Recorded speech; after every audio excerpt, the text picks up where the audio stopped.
going to call this Tuesday, May 31st, 2016 meeting to order.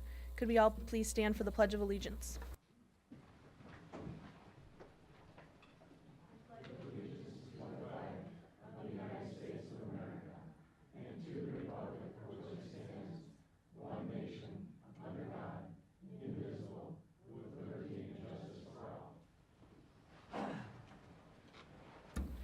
Moving along, City Clerk, could you please call the roll? Yes, Your Honor. Sorry. Commissioner Baldini, Present. Commissioner Cambenzi, Here. Commissioner Frazier, Here. Commissioner Conley, Here. Commissioner Plord, Here. Mayor Pro Tem Reynolds, Here. Mayor Campana. Do we have a motion to excuse Mayor Campana for vacation? Commissioner Baldini? I'd like to excuse Mayor Campana, who's out of the city, for this meeting. Do I have a second? Commissioner Conley? Second. Any discussion? Yes. All those opposed, please say no. Carry 6-0. All right, moving along. Any note of agenda changes? Oh, Commissioner Conley? I would like to move agenda item 5E from the consent agenda to new business. All right, I'm going to make that 8A so that we can do it earlier on. Any other agenda changes? Commissioner Baldini? I would like to request that, put an item on the agenda requesting the city manager and the attorney to evaluate the possible exposure of the city financially and legally resulting from the action of the commission that we took at a special meeting in June of 2015 where we approved a community block grant, and I can add more to that later. Okay, I'm going to make that item number 13 on the agenda under new business. What are you making that one? Oh, I was, Yeah. I was just moving gonna- that. Okay. isn't that under approval of the agenda? When I approved it? Oh, okay. Commissioner Frazier? All those in favor? Yes. Yes. All those opposed? All right, 6-0. Now do I have a motion to approve the agenda? Commissioner Conley? I move to approve the agenda as amended. Do I have a second? Commissioner Frazier? Second. All those in favor? Yes. Yes. All those opposed? 6-0. I have no announcements this evening. Moving along to boards and committees. City Clerk, since we have a large array, I'm going to leave that to you to read the appointments and reappointments. I would love to. Thank you. For appointment, Brett Schwenke to the Marquette County Solid Waste Management Authority for a term ending July 1st, 2019. Dan Wilson to the Board of Review for a term ending February 1st, 2019. Christine Granger to the Public Art Task Force for a term ending April 11th, 2017. Teresa Hamry to the Presque Isle Park Advisory Committee for a term ending April 1st, 2019. Claire Moore to the Arts and Culture Advisory Committee for a term ending June 1st, 2019. And Robert Lambert to the Parks and Rec Advisory Board for a term ending January 29th, 2019. The reappointments would be Terry Elders to the Traffic and Parking Advisory Committee for a term ending May 31st, 2019. William Larsh to the Traffic and Parking Advisory Committee for a term ending May 31st, 2019. Christine Granger to the Arts and Culture Advisory Committee for a term ending June 1st, 2019. Daniel Bowers to the Arts and Culture Advisory Committee for a term ending June 1st, 2019. Diana Magnuson also to the Arts and Culture Advisory Committee for a term ending June 1st, 2019. And Misa Cady to the Marquette Area Wastewater Treatment Advisory Board for a term ending June 1st, 2019. Do I have a motion for to approve the appointments and reappointments? Commissioner Plord? Your Honor, I move that we accept the appointments and reappointments as presented. Do I have a second? Commissioner Frazier? Second. All those in, any discussion? All those in favor, please say yes. Yes. Yes. Yes. Any opposed? 6-0. Moving on to the public hearing, which is item 2. To conduct a public hearing to consider recommended zoning ordinance amendments to reconcile outdoor sales activities. City Clerk, could you please read the background? Yes. The background. The Planning Commission held a public hearing on March 15th, 2016 to consider public input on amendments to the zoning ordinance that they had drafted at a previous meeting. The proposed amendments are necessary to remove any zoning standards that are now covered under the mobile food vending ordinance and to reconcile language related to outdoor sales areas that apply for a license to the city clerk. The Planning Commission held the public hearing and made the following motion. It was moved by S. Lowry, seconded by A. Andres, and carried 8-0 to recommend adopting the proposed amendments to Section 80.42 of the zoning ordinance to the City Commission to prevent conflicts with recent changes to city codes regarding mobile food vending. At the May 9th, 2016 City Commission meeting, this item was on the consent agenda with the request to schedule a public hearing. Fiscal effect none. Recommendation, conduct a public hearing, and after consideration, adopt ordinance number 639, alternatives as determined by the commission. I'm going to open the public hearing. If you are interested in addressing the commission on this item, you have 3 minutes. If you could state your city, township, and address. And there's the 3-minute timer, and if you could come to that podium. Anybody wishing to address the commission on this item? Anybody? Seeing none, I'm going to close the public hearing. Commissioners? Do I have a motion? Commissioner Conley? I move that we adopt ordinance number 639. Do I have a second? Commissioner Frazier? A second. All right, this is a roll call vote, I believe. Is there any discussion, Commissioner Conley? None. Commissioner Frazier? Any discussion from any other commissioners? Seeing none? All right. Let's call the vote. City Clerk? Commissioner Baldini, Yes. Commissioner Cambenzi, Yes. Commissioner Conley, Yes. Commissioner Frazier, Yes. Commissioner Plord, Yes. and Mayor Pro Tem Reynolds. Yes. All right, 6-0, sorry. Moving on to presentations. We have a presentation from the Marquette Housing Commission by Chair Dottie LaJoy.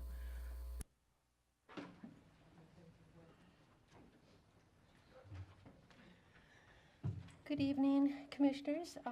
We're going to be presenting tonight the Marquette Housing Commission. And also I'm going to have our Executive Director come up here, Sharon Kivico, and she's going to help me present tonight. Little background on how we came to be. We are chartered under the laws of the state of Michigan to provide and administer affordable housing for programs for the citizens of the city of Marquette. We are a 5-member governing board appointed by the City Commission. Board members include Igor Kruhak, Jennifer Smith, Jorma Leikinen, John Norbert, he's a resident commissioner, myself as president, and then Sharon Kivico as staff liaison. Board meetings are held every Tuesday at 5:30 p.m. in the boardroom of the Pine Ridge Apartment, which is 316 Pine Street, Marquette. Our mission statement, do you want to read the mission statement?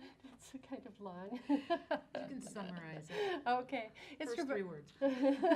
provide safe, decent, affordable housing to low and moderate income families, individuals and families, promote personal responsibility, self-sufficiency to residents while maintaining fiscal integrity, and provide economic opportunity and a suitable living environment free from discrimination.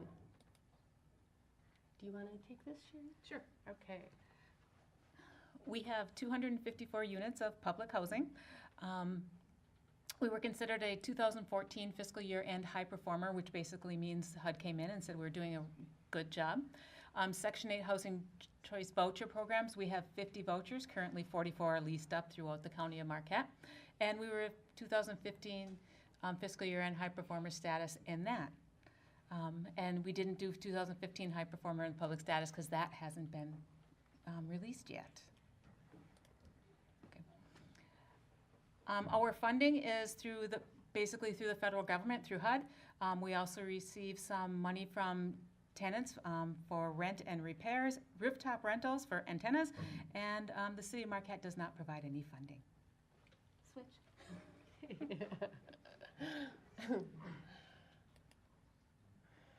Pine Ridge, as you know, is located on the east side of the city of Marquette.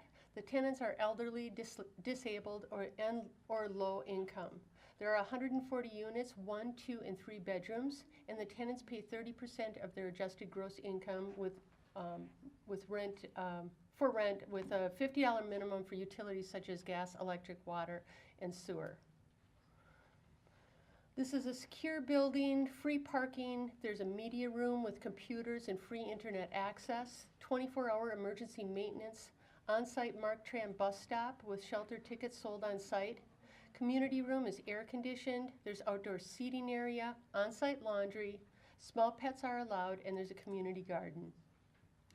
The 2016 goals are to increase outdoor seating at Pine Ridge, replace fire alarm systems at Pine Ridge Apartments, and access underground utilities at Lake Superior Village. Do you want to go into this? At Pine Ridge, we are looking at continuing to do some improvements of putting carpet tiles. We have a new service coordinator, so we expanded that office, relocated my office and my administrative assistant's office. We improved the community kitchen area, so now it's open to tenants 24/7. We also put in a community garden, which the tenants requested, so we instituted that for them. And as of 2016 in April, we are now smoke-free, which is why we are increasing the outdoor seating so that they have a place to go as smokers. You can see this is our community area. One is our community room, the other is the computer room. This is one of our really newly remodeled apartments. You can see we have carpeting in them now where we didn't used to have that. Our laundry facilities. This is our security camera to make sure we do have our secure building. We have 12 different cameras. This is our 9th floor. Great view from the 9th floor. 2 chairs sitting outside the elevator, which we have at every floor so that our tenants can sit down while they're waiting for the elevator. And this is our beautiful Lake Superior view from the 9th floor. Okay, sure, I could Go. Currently, our wait list includes 35 applicants. There's a 3 to 6 month anticipated wait time. Preference points are given to applicants with being a City of Marquette resident. They're homeless, veteran, or the spouse of a veteran. They're working family, disabled, elderly, a student with a student and or higher income resulting in a higher than $200 or $300 per month rent. Lake Superior Village is 114 townhomes of family housing. There's access to public transportation, Marquette area public school transportation, and there's on-site management and maintenance. There's 2, 3, and 4 bedroom units, 24-hour emergency maintenance, community garden, large playground and basketball court, private patios and secure storage, YMCA-sponsored youth center, and most pets are welcome. This is a Father's Day celebration. This is typical. The ponies were a big hit last year, so we're bringing them back again this year. And bouncy houses. We have some of the improvements include painted interior walls at the Youth and Family Center. This is a location where the kids can go after school. There's after school programs, healthy snacks. They help with homework, and there's also additional activities. When I stopped in there, they were doing a dance session, and it was pretty neat. Anyway, continuing to replace the cabinetry in the apartments and replace the carpeting in the Youth and Family Center offices.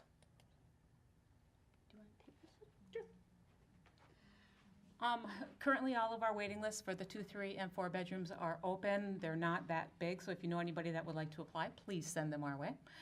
The wait time for 2 bedrooms is about 3 months, 3 bedrooms about 6 months, 4 bedrooms is 6 months or more. The wait time is highly variable depending on how big our wait list is, and hopefully it will get larger. Community service requirements. All tenants are required to do community service if they are not disabled and not employed at least 20 hours per month. They must basically do some kind of volunteer activity. The Housing Choice Voucher Program, that is our Section 8 program. A person receives a voucher and they go out into the community and rent an apartment. They pay 30% of their adjusted gross income for rent. We pay the remainder of the rent to the landlord. benefits of this is they have the freedom of choosing their units. They're not told you're living either at Lake Superior Village or at the high-rise. The units can be located anywhere within Marquette County, including Gwin, Nagani, Marquette, Michigami, we have somebody up there. They can receive rental assistance, which works best for them, works best for families. They want to, family divorces, mom wants to keep the kids in the community. In that school district, they're able to get a voucher and stay in the Ishpeming School District instead of having to move to Marquette. It's also portable, which means if you get tired of Marquette after you've lived here for a year, you can port out to San Diego or Hawaii or any place else you like. They pay, again, 30% of their adjusted gross income. We pay the remainder, and the HCV program is currently assisting 44 families, and that waiting list is closed. This is our staff, which you can also see on our newly revamped website. You can pick up an application at either location or at www.mqthc.org. And that's it. Thank you, ladies, for the presentation. Do my commissioners have any comments or questions? Commissioner Frazier? Got a chance to take a tour of your facilities. Lake Superior Village got a great youth center and nice area. And Pine Ridge is just a great location. I think you guys did a nice job keeping that place up. And the views from the top floor are just awesome. Be a heck of a place to rent out for the 4th of July for fireworks or something like that, if you guys could figure that out. But How to figure out how to make that roof safe. just a great job, you guys. Thank you. Thank you very much. Any other commissioners? Commissioner Kimbenzi? Well, I too would like to say thank you for all you do. Dottie, you've been, I think, in your role as long as I've been on the city commission, so I've enjoyed hearing you every year talk about things you're doing. All the upgrades, Commissioner Frazier and I were able to walk through with Sharon and see everything, and you're doing amazing upgrades. So much more to still do, but you're getting there, and so that was great to see. One question about the community service requirement, that 8 hours a month, is that something that HUD stipulates, or is that just something that you stipulate? Because I think it's a pretty neat thing. That's HUD mandated, and HUD is really starting to monitor that more closely. So we do make sure that all of our tenants are following that requirement. And can you just give us some examples of what they might be out doing or helping with? I mean, a lot of our tenants are actually working at places like St. Vincent de Paul or Goodwill. Some of them are babysitting for other tenants so that they can go out to job interviews and such. And some of them are working at the Youth and Family Center. So when the kids come back, they've got that extra help. that's great. Thank you. You're welcome. Thank you. Commissioner Baldini? Thank you. Yes, likewise, I also had the opportunity to tour the facilities. I find it interesting that we have 35 people on the wait list for the high-rise, 27 families at the village, and 44 families on voucher. I mean, that's a significant number. Question, do you think the orphanage, not that it's a separate facility, might that relieve at least some of the, because are there not some low-income rental properties there? They are going to have some low income. They're not necessarily going to be as low income as ours are. And if you need to make like 30% of the median income to be eligible for it. So the $50 renters will not be eligible for housing over there, but some of our higher renters will be eligible for housing over there. And yeah, it is going to make some impact on our waiting list. We like waiting lists a little bit bigger so that we have 4 or 5 different families that we can choose from. Not necessarily choose from that, but we're able to offer them the apartment, and they may say, no, I'm not ready yet, I need some more documents, I want to wait until school is out. So we may have to bypass 4 or 5 residents before we actually get to somebody on the waiting list. So we like to have a healthy size waiting list, so we're not sitting with open apartments. Okay. You just implemented no smoking this April? We did. How's it going? Remarkably well. The biggest problem with it right now is we haven't built an area that smoking is permitted. We just put some chairs outside of my office window. Okay. So Just one other comment.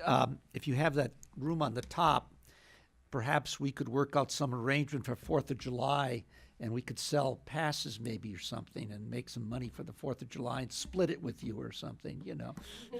Sure. We'll no, thank you. crowd 4 or 5 people into that room. I get the comfy chairs, though. Yeah, okay. But thank you for your input and service on this. You're welcome. Thank you. Anyone else?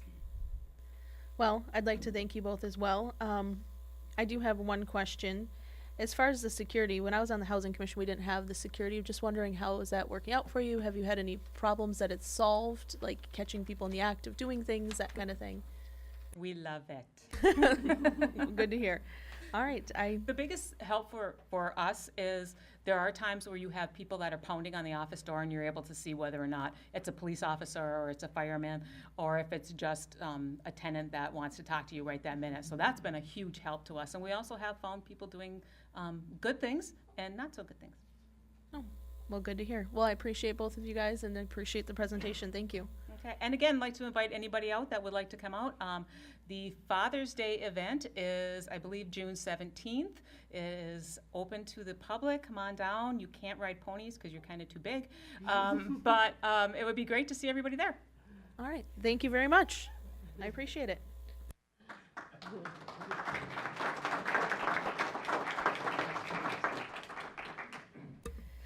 Moving on to the next presentation, which is the third annual Iron Range Roll by Dave Nyberg of 40 Below Young Professionals of Marquette County, and Melissa DeMars, who is with Dave Nyberg this evening, of the YMCA of Marquette County Reach and Rise Mentoring Program.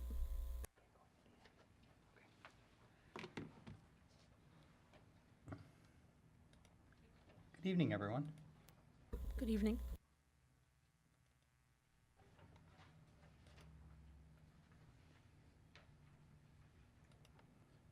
Okay.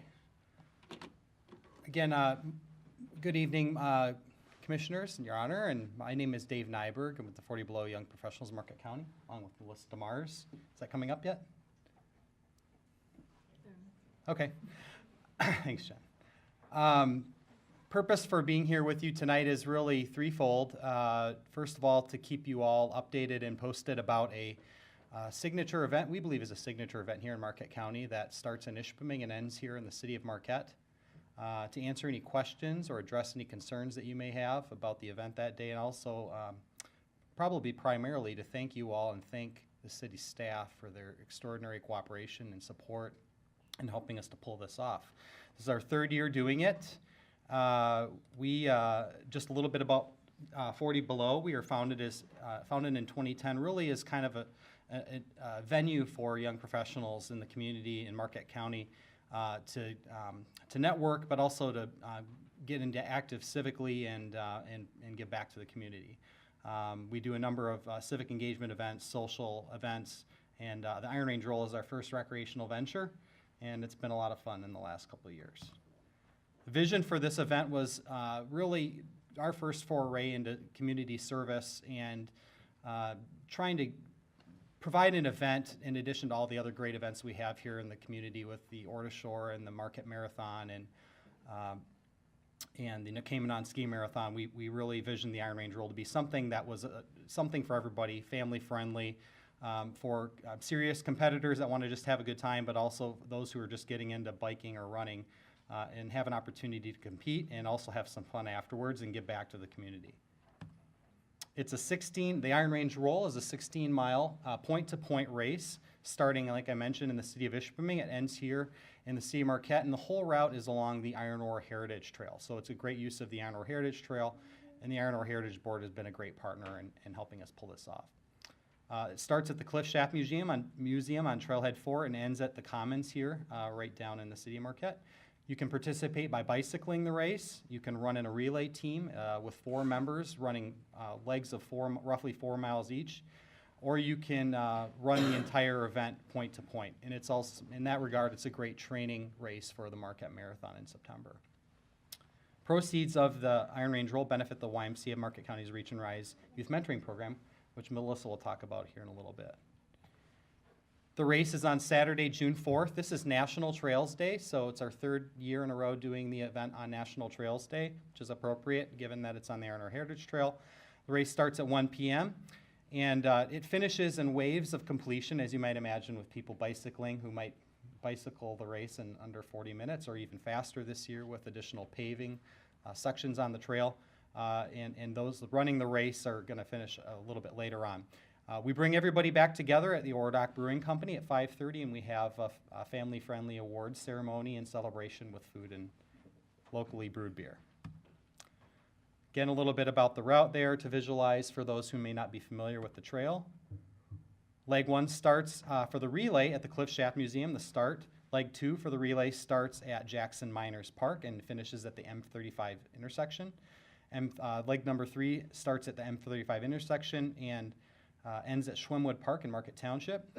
And leg number 4 starts at Schwemmwood Park and ends here at the Commons. One of the things that's really neat about the relay segments here is that we touch every jurisdiction along the route. So the city of Marquette is one of 4 partners in that regard to help make the race a success. This is why we call it the roll. It's about a 1,000-foot descent. For those who have never ridden the route and maybe intermediate or beginner runners or mountain bikers, don't let the beginning fool you a little bit. There's some ups and downs, but once you get to Negaunee, it's a lot of fun. We do ask our racers to be safe. There are a lot of intersections. We have volunteers at every intersection, and they are not allowed to stop traffic. So we're going to be working with law enforcement closer on that this year. Registration closes the day prior to the race on 2 days prior, on Wednesday at midnight. Thursday, excuse me, at midnight. And pickup for your race packs will be the day before on Friday, June 3rd from 5 p.m. to 8 p.m. at the Marquette Commons. We have a pretty robust safety and emergency plan. I'm not going to go through all of these bullets, but I want to emphasize that to racers, volunteers are not allowed to stop traffic. We have some very ambitious riders that want to blaze through traffic. And safety is first and foremost with this event, and with second coming the fun. So we want to make sure that people stay safe and have a good time at the scene all together. Tandem bikes are allowed, trailers are allowed, but we're asking those with trailers and tandem bikes go towards the back for those who are going to be competitive. This is what it's all about. It's about promoting healthy living, family-friendly recreation on the trail, connecting our communities, and really the heritage of our county all together. Somebody mentioned earlier that every asset of this race really touches every one of 40 Below's mission points, which is recreation, civic engagement, giving back to the community, and socially engaging. So we raise money for the YMCA County Reach and Rise program, and I'm going to ask Melissa to come up and talk a little bit about that while I go through some fun photos. Hi everyone, I'm Melissa DeMars. I'm the Reach and Rise mentoring program leader through the YMCA. And I just want to echo Dave, thank you so much for allowing us to put on this event. This program, Reach and Rise, was created by mental health clinicians, and our focus is on really teaching and modeling emotional intelligence skills, so helping the kids learn how to effectively manage emotions, use their emotions to make healthy decisions, problem solving, and then also teach good communication and listening skills and how to choose safe relationships and what a boundary might look like. So they meet, the mentors are volunteers, they're 23 years of age or older. Clean background check, we do federal background check, and then we do also driving records because they do drive with the kids. They go through 15 hours of training on paraprofessional counseling skills. I'm a licensed professional mental health counselor. And they meet once a week for 1 to 3 hours, and it's a commitment of 1 year on both parts. So on the mentor's part and the family and the child. So it's one-on-one mentoring. And we have seen, I don't know how to put it into words, just kids' confidence accelerate and just change. And for example, I matched a young man with a male mentor, and when I met him, he was pretty slouched and not feeling great about himself. And within 6 weeks, they were working out. He ended up doing the Order Shore bike race, which I haven't even done. And the best thing was he just stood up tall and greeted me and made jokes. And this is the kind of thing that we see over and over. We've matched over 30 youth with mentors. And I'm proud to say that I did a study from June of 2015 to December, and out of 16 matches, 100% showed improvement in after-school activities. They meet once a week for 1 to 3 hours, so they're out weekly. And then 88% showed improved family communication and improved family relationships, and 66% showed improvement or first-time volunteering in the community or participating in community events. So thank you so much. We really believe emotional intelligence skills are critical for professional and personal success in life. So thank you. Well, thank you, Dave and Melissa. Commissioners, do we have any comments or questions? Commissioner Kimbenzi? Well, I'd like to thank 40 Below, certainly Dave, your involvement in helping start this and promote this and bringing it here to us. I know at one point we all talked about doing it, and I don't think we've done it yet. So I think with our mayor being gone, we should think about putting a relay team together and giving him the first segment. I think would be the best. But I think it's great. The three things: promote healthy lifestyles, connect our communities, and promote our heritage. That's amazing. I mean, those are great reasons to do this. We have a vote coming up. Is it in August for the Ironer Heritage Trail? I believe so. I think it is August. So this would be a great opportunity for the community to get out, check out the trail if you haven't. And I just want to comment a little bit on the Reach and Rise program. I work in the public schools, and sometimes if you don't have to work with people or grow up in a situation where you don't have access to services you need, you take for granted that there are a lot of people out there suffering or that need help. And so I'm just inspired by everything you're able to do through the Reach and Rise program. And I know that some of my students, several of our students in the schools have benefited greatly from that program. So thank you, and please pass that on to everyone else that is part of that. Any other commissioners? Commissioner Conley? This race showcases a real gem in our community, and it's an example of communities working together and bringing something that's attractive to its residents and our guests. It's a tremendous trail. I encourage everyone, even if they can't make the race, to take advantage of this trail. And remember, even going uphill, it's only a 6% grade. It's an old railroad grade. So if I can do it, you can. Anybody else? Commissioner Frazier? We'd be willing to do it if we could bend the rules and make it a 7-person team instead of a 4-person team. We might be interested in doing it, just to help out with the rules a little bit. We wouldn't worry about taking a prize or anything. Just be bending the rules a little bit would be our benefit. So. Sure. Thank you, Commissioner Frazier. And I will take advantage of that question to add one thing that I forgot to mention, which is there are other ways to participate rather than doing the race. We need volunteers.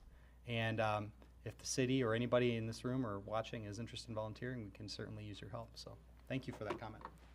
Any other commissioners? Oh, Commissioner Conley? How would somebody volunteer, Dave? Sure. You can go to ironrangeroll.com, or you can go to our Facebook page, the Iron Range Roll Facebook page or 40 Below page. I don't have Victoria Leonhardt's email here. She's our volunteer coordinator, but that email address on the screen, info@40belowmqt.org, will get you to Victoria. And thank you for that question. Do you have anything to add? Yeah, you can either email info@40belowmarquette.org, or on the website, it's very specific where we need help with road crossings, and the times even are very specific as to when you'd start and end. So just by clicking on volunteer, you can see all of the different areas where we need help. Thank you. Commissioner Plord? Thanks again for your presentation. And if you're not familiar with 40 Below, this is a great example of what 40 Below does. And they contribute so many good things to the community. They really are a group of young professionals, and we really do appreciate what you do, and we're very glad that you came together in our community. Thank you. Well, I thank you both as well. As a member of 40 Below who doesn't have the opportunity to attend very many meetings because I have other things, but you guys do great work, and I appreciate everything you do. My favorite was when you had myself and Mayor Coyne come to a meet and greet, and we had 4 people sign on to city boards and committees due to that. So I know that doesn't apply to this, but everything you do is wonderful. And I appreciate it very much. Thank you. Thanks for giving us the chance to speak. Thank you.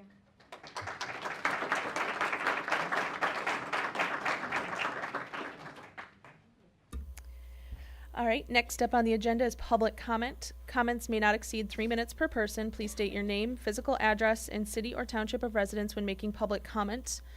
We will be at this DS up here instead of the one normally up front, as we still are working with our camera issues. The timer is here, and you have 3 minutes. Anybody wishing to address the commission?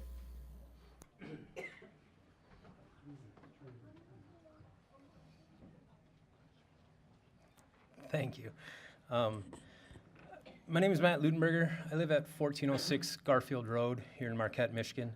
I come up for a couple reasons because there's a lot of things that have happened since the last time we had this had a commission meeting here. The first and foremost will be, I'd like to remind everybody, please speak into the microphones. When we view this whole night on YouTube or any other medium, it's very, very, very difficult to hear some, especially commissioners, when you speak this way to our crowd, it is not into your microphone. So while we can hear you in the room, there is no record of what you have said. So if you could please remind yourselves to speak into the microphone, it would be much easier on our speakers at home. Second note is the last time we were up here, there was a big discussion about personal connections with people in this town. It's a very small town, and I'm one to say that I wish every communication I have with a public official is on the record. So there is no reason for me to pick up your email or cell phone or get to know you by your first name. I would like to keep this professional, and I would like to maintain that we, as a community, keep this professional. And yes, as speakers, we must do our due diligence to make sure we speak appropriately. And on that note, for later this evening, the item number 13, which we cannot have public comment on, I would like to say that for the vote on the Board of Light and Power, before they got the $75 million loan from us, I would have wished they would have discussed with you the We Energies power plant that is currently under Michigan Tax Tribunal case. Some of that $75 million could probably have been spent to either acquire or retrofit a very large facility that would not need new planning, would not need new trees cut down, would not actually have a cost overrun, a doubling of the cost, which seems to be another case in front of you tonight. It seems Mr. Connolly was picked out last time for unruly words, I guess, but I would say Mr. Connolly and Mr. Campana are both responsible because they're the ones who put the motion together.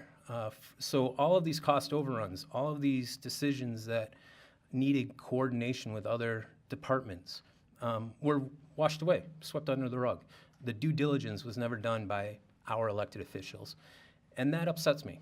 It upsets me to the point of, in order to be a part of these meetings that are in the closed door, in order to actually be critical of some of the thoughts that we have, I've put my name on the ballot. So I am running for city commission, and I'm sorry I have to run now, but I have another job to go to. So thank you for all your work, but please consider the cost overruns and associations. Thank you.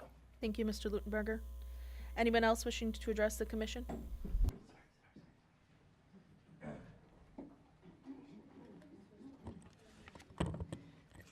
Good evening. My name is Sarah Hall, and I live at 5 Emerson Road, Severna Park, Maryland. And I must say the last time I was in front of this body, it was 1987, and I was fighting for our junior rights to be able to paint the rock. So I appreciate your time today. I wanted to update you on the construction project at 215 South Front Street. As I said, I'm Sarah Hall, and I represent myself and my two sisters, Anne and Katie White. As most of you know, we bought the building about 2 years ago, and it was in an effort to reinvest in the community that we grew up in and that we love so much. We appreciate the partnership that we've had with the city, specifically Mona Lang, who has helped us develop, apply, and implement the anti-blight grant from the state of Michigan.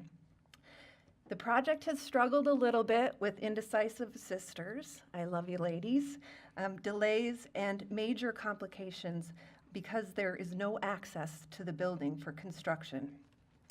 Due to the quick and MacGyver-like thinking around it with our contractors, Gunlock Champion, and the city's flexibility, we've been able to really be creative each and every step of the way, even with the dumpster on Front Street for 8 long months.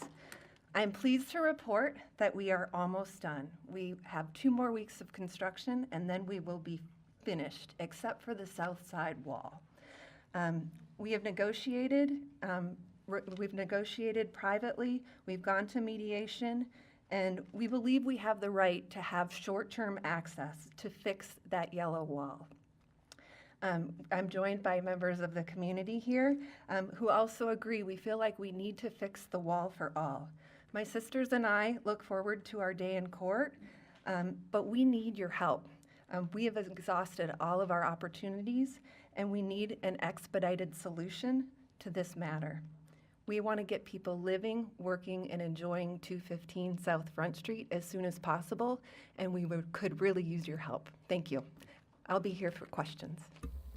Thank you, Mrs. Hall. Anyone else wishing to address the commission?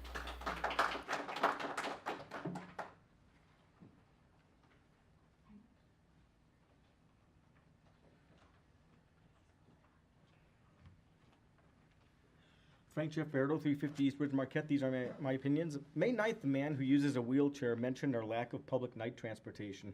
People with disabilities and those without cars cannot participate equally in functions after 6 o'clock p.m. In their closing comments, Ms. Compenzi and Mr. Frazier repeated the concern and brought up the new kayak launch, a beautification project, and a playground, none of which addressed the man's main concern. The rest of you apparently cared less. What upsets me more than the way you ignore me is when you ignore someone else. His concern was night transportation, not kayaking or other pleasure facilities that are mandated to be ADA compliant. Again, you've danced around an issue instead of interpreting and responding to citizen comment, regardless of how politely you're addressed. You're each recommended to spend a week in a wheelchair, preferably during the winter, to better understand the obstacles that people with disabilities face daily. Although I've never ridden on their wheels, I served with a disability network for 3 years. A friend of mine who uses a wheelchair lives his life negotiating a transportation system that is marginal even during daytime hours. What's most important to these people is participating in regular everyday functions equally to the rest of us. Please respond to the specific issues rather than diverting attention if you truly seek the respect that you feel so entitled to. Respect isn't something you command or receive simply by being here or twice interrupting public comment on May 9th. Dave and Mr. Pillard meant well, but are oblivious to the rules, the Constitution that you're sworn to uphold, and this board's flawed history with too many examples to list, the most recent being Clark Park. 2 members said they wouldn't vote for it unless 100% of the east side was public. By the next meeting, they voted for it with no explanation of what changed their minds. Ms. Reynolds said, "They're giving us a park." We now know how untrue this is. As you were told before your vote, they're not giving us a park, they're taking the park away from us.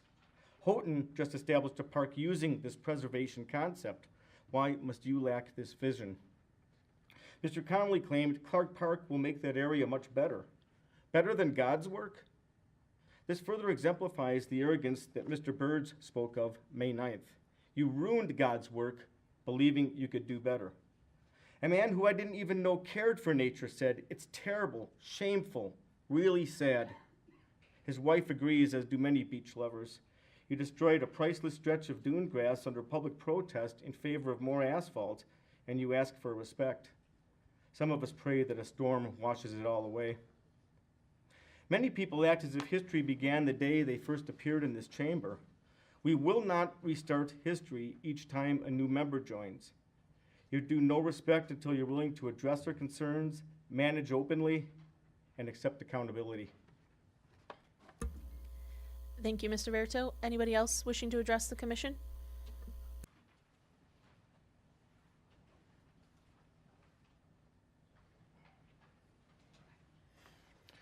Good evening. Yoro Malankinen, 8 Marquette Drive, here in Marquette, Michigan. Busy evening for me. I started with a board light and power this evening. I had to leave that early. and come here because I wanted to participate here as well. And I want to kind of mention a fun thing in our community that happened this past weekend.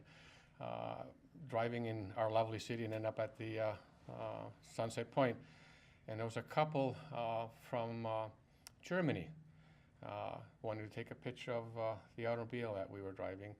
And so anyways, make a long story short, came to find out that the gentleman that's from Germany actually worked in Finland.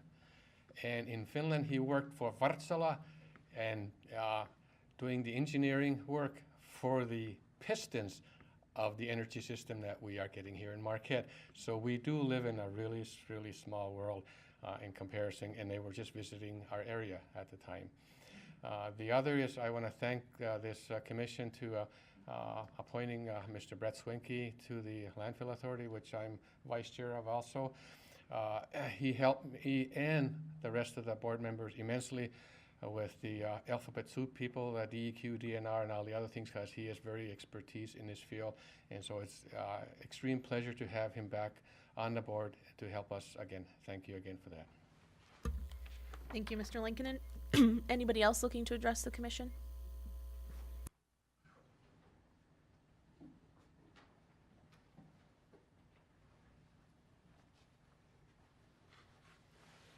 Good evening. My name is Barb Kelly. I live at 430 East Arch, and I am the Vice President of the Market Beautification and Restoration Committee. And before I just tell you a little bit about Petunia Pandemonium, I was just thinking that in terms of the Housing Commission, I would love to know more about the community service, because the Beautification Committee could certainly be an outlet for them, perhaps.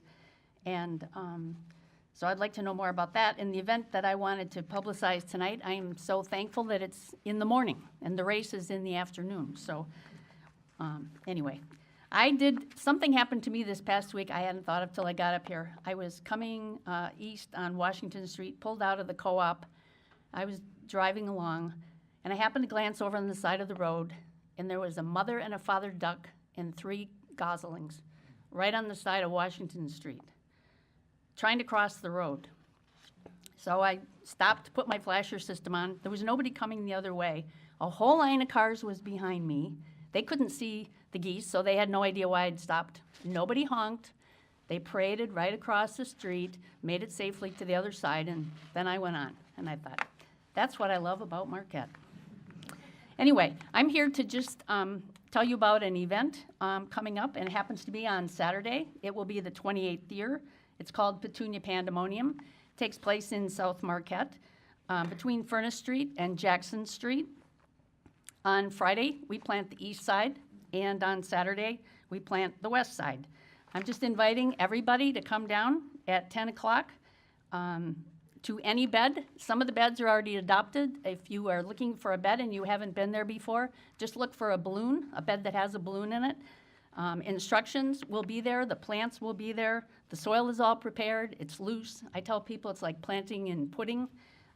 It's really easy work. We've had planters from age 2 to 94. So you're not too young and you're not too old. Everybody fits right in. So we have a great picnic lunch. Probably it takes about an hour to do the planting. The lunch starts at 11 o'clock.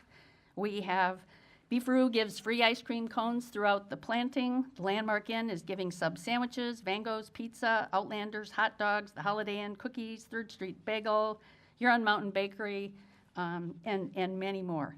I need to say thank you to the City of Marquette and the Public Works Department and Scott Cambenzi for a long and wonderful partnership and years of teamwork in putting this project together.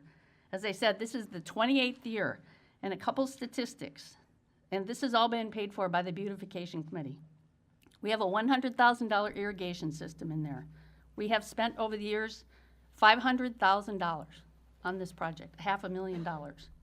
We have had probably, I added it up, 14,000 volunteers. Thank you. Come on down and help. Thank you, Ms. Kelly.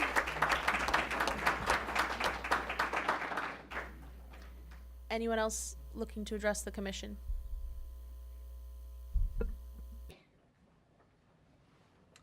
My name is Daniel Rutz. I live at 721 West College Street, Marquette, Michigan.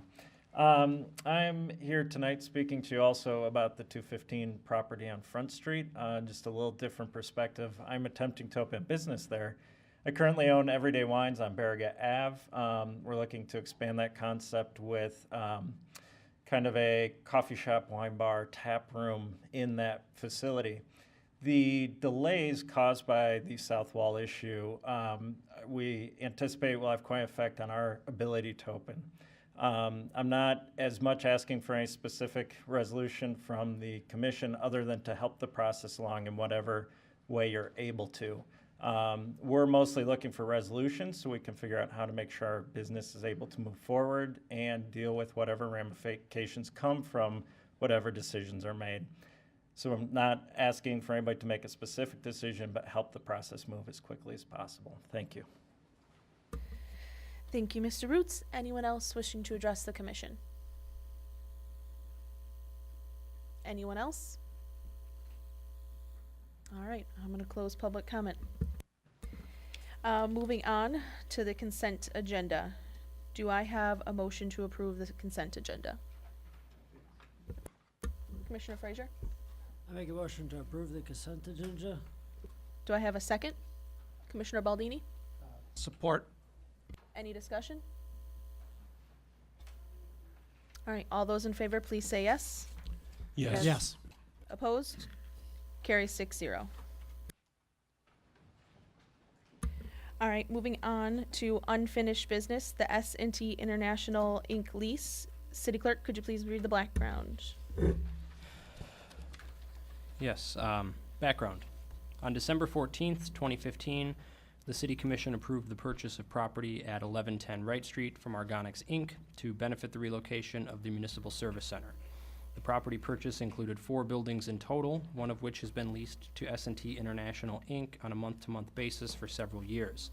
The lease has been rewritten by the city attorney and includes terms by which the lessee will be responsible for paying a monthly rent and all separately metered utilities for the building. The property lease and map are included for your review. The proposed lease agreement was introduced at the Commission's May 9th, 2016 meeting and approved as recommended to move the lease agreement forward to the May 31st, 2016 meeting. Fiscal effect, the city will realize $1,450 per month in lease proceeds. Recommendation, approve the terms of the presented month-to-month lease agreement with S&T International Inc. for office space at 1110 Wright Street and authorize the mayor and city clerk to sign the agreement. Alternatives as determined by the commission. Commissioner Baldini? I would move that we approve the terms of the presented month-to-month lease agreement with S&T International for office space at 1110 Wright Street and authorize the mayor and city clerk to sign that agreement. Commissioner Frazier? Support. Any discussion, Commissioner? I think we've had this issue before us prior to this evening, and I think we're all familiar with it and the payment and the... Commissioner Frazier? No comment. Any other commissioners?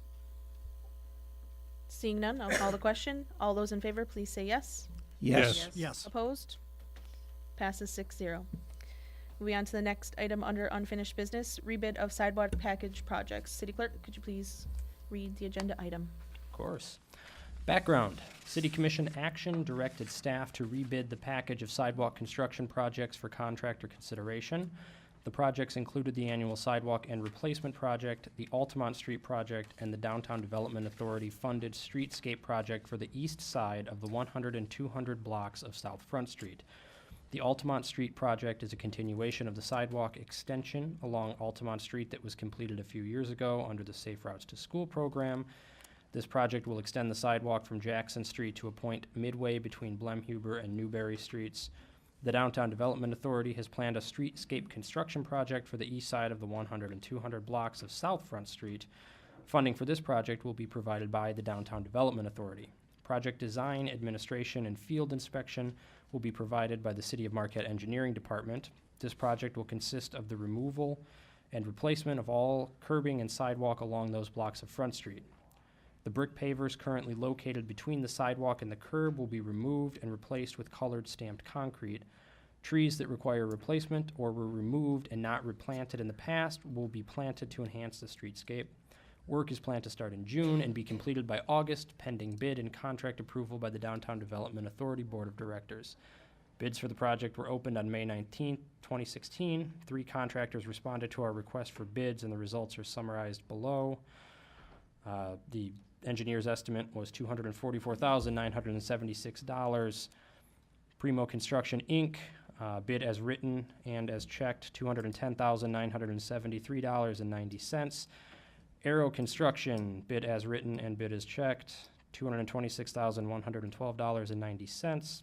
UP Concrete Co., Inc., bid as written and checked, $236,246. Tabulation and checking of the bids found no errors. Fiscal effect. The sidewalk replacement and Altamont Street extension projects were budgeted in the fiscal year 2015-16 budget with sufficient funds to cover. The Downtown Development Authority project for South Front Street will cost $100,000 and has no fiscal effect to the city of Marquette. Recommendation. Award a contract for the sidewalk package projects to Primo Construction, Inc. in the amount of $210,973.90 at the unit prices bid, and approve the Downtown Development Authority to proceed with streetscape construction project on the 100 and 200 blocks of South Front Street. Alternatives as determined by the commission. Thank you, City Clerk. Commissioners? Commissioner Plord? Your Honor, I move that we award a contract for the sidewalk package projects to Primo Construction Incorporated in the amount of $210,973.90 at the unit prices of bid, and approve in the Downtown Development Authority to proceed with streetscape construction project on the 100 and 200 blocks of South Front Street. Commissioner Frazier? Support. Commissioner Plord? Any discussion? I think Primo had some issues in the first bid, but they came back with a real good bid, and I like the number, and I think it's fair to award the contract to Primo Construction. Commissioner Frazier? I think it's be good for the DDA and good for the downtown, also good for the contractor, so all good for everybody. Any other commissioners? Commissioner Conley? I'd like to point out that it's not just a rebid on the same project, but our city engineering staff had to do some reworking and reconfiguring. So it wasn't just throwing it back and short-circuiting the bid process. Any other commissioners? Seeing none, I'll call the question. All those in favor of the motion, please say yes. Yes. Yes. Opposed? Carries 6-0. Moving on to new business, which was the new 8A, which was from the consent agenda, which was 5E, the request for license to use municipal property at 213 South Front Street. City Clerk, could you please read the background? Yep. Background. Imelda Properties has submitted an application seeking the grant of a license to use a portion of the municipal property north of and adjacent to the building at 215 South Front Street, which is a public space known as the Rosewood Walkway, and has an address of 213 South Front Street. The stated purpose of the request is for an outdoor patio area for the planned wine bar business at 215 South Front Street. Staff from multiple relevant departments have reviewed the application, and there are no staff objections to the request. Fiscal effect, fees for a license to use city property are typically $100 per year. Recommendation, approve the request and direct the city attorney to prepare a grant of license to use the requested municipal property. Alternatives as determined by the commission. Commissioners? Commissioner Conley? I move that we suspend the rules for purpose of discussion of this topic. Do I have a second? Commissioner Baldini? Support. All right. All those in favor of the motion, please say yes. Yes. Yes. Opposed? Carries 6-0. All right, Commissioner Conley, I'll let you begin. Could I start out by asking the city manager to give some background on what this is, what it represents, and why it's being presented, and the manner in which it's evolved? Sure. This is an application for license to use a portion of city property located in the Rosewood Parkway or Walkway on the 200 block of South Front Street. It grants license to Imelda Properties, which are the owners and developers of the 215 South Front Street. They had applied through a site plan, or indicated through a site plan, that they at some point would like to extend an outdoor patio or service area to the north side of the building. And what this action does is allow a license for that use of that city property. And were the planning commission's terms complied with? Not entirely. I don't know about the planning commission, but the planning department, through the site plan, indicated that this license needed to be approved prior to any construction. It appears that the patio has been built already. Is there another example in the city where we've allowed a private business to take over a major part of a city park? I'm not sure. There may be other examples, but I'm not aware of any. Dave, are you familiar? Yes, sir, thank you. There are, I think, several, but right across Front Street, the Ordock Brewing Company holds a license to quite a large area of the same former railroad abutment and overpass area. I'm going to make an assumption here, looking at the patio, and it's a wine bar. This would involve serving alcoholic beverages in a public park. Is that right? I can't answer that, but I assume it would. I'm guessing. Has this gone through the Parks and Rec Department as we're giving up some of a named and signed park? Yes, sir, this has gone through. Their approval is on the application. Parks and Recreation? Yes, sir. No, the Parks and Recreation Advisory Committee. I apologize, I misspoke. To my understanding, no, I'm not sure that it has, but the staff, the director of that department, Community Services Department, signed off. And the citizens on staff. the advisory committee, did they concur with that? As I said, I'm not sure that it went to an advisory committee. Would this, if this were to become an outdoor venue for serving beverages, would this require a conditional use permit? That part of the city is in the waterfront, downtown Marquette waterfront form-based code district. It does not require a conditional use permit for outdoor food and beverage service in that zoning district, code district. And has the planning commission, not the planning director, but the planning commission, expressed their opinion about this? Well, in terms of this recent request to remove that requirement in the downtown district for outdoor food and beverage permits, they did express their interest in seeing how well that permit, this will be the first one that is allowed in that district under this code. They were just, expressing some interest in seeing how well it worked out there. As far as, there's talk of removing it in the rest of the downtown area. So these two codes, though, that's where the code districts butt up against each other, and that's part of the contention over the downtown requirement. But they haven't given a specific opinion or voted specifically on this one project? No, sir. As a group, they have not done that. Thank you. Anything further, Commissioner Conley? Not yet. Okay. Commissioner Baldini. I was interested in Commissioner Conley's questions and as to where it was in our own structure. Thank you. I was interested in Commissioner Conley's questions and where this process fit into our own structure, the Planning Commission, things of that nature. And did the Planning Commission have any lengthy discussion, not necessarily voting on it, but did they have a lengthy discussion regarding this issue? Or a discussion, I suppose. I don't know what lengthy is. Sir, related to this request, they have had no discussion of that issue.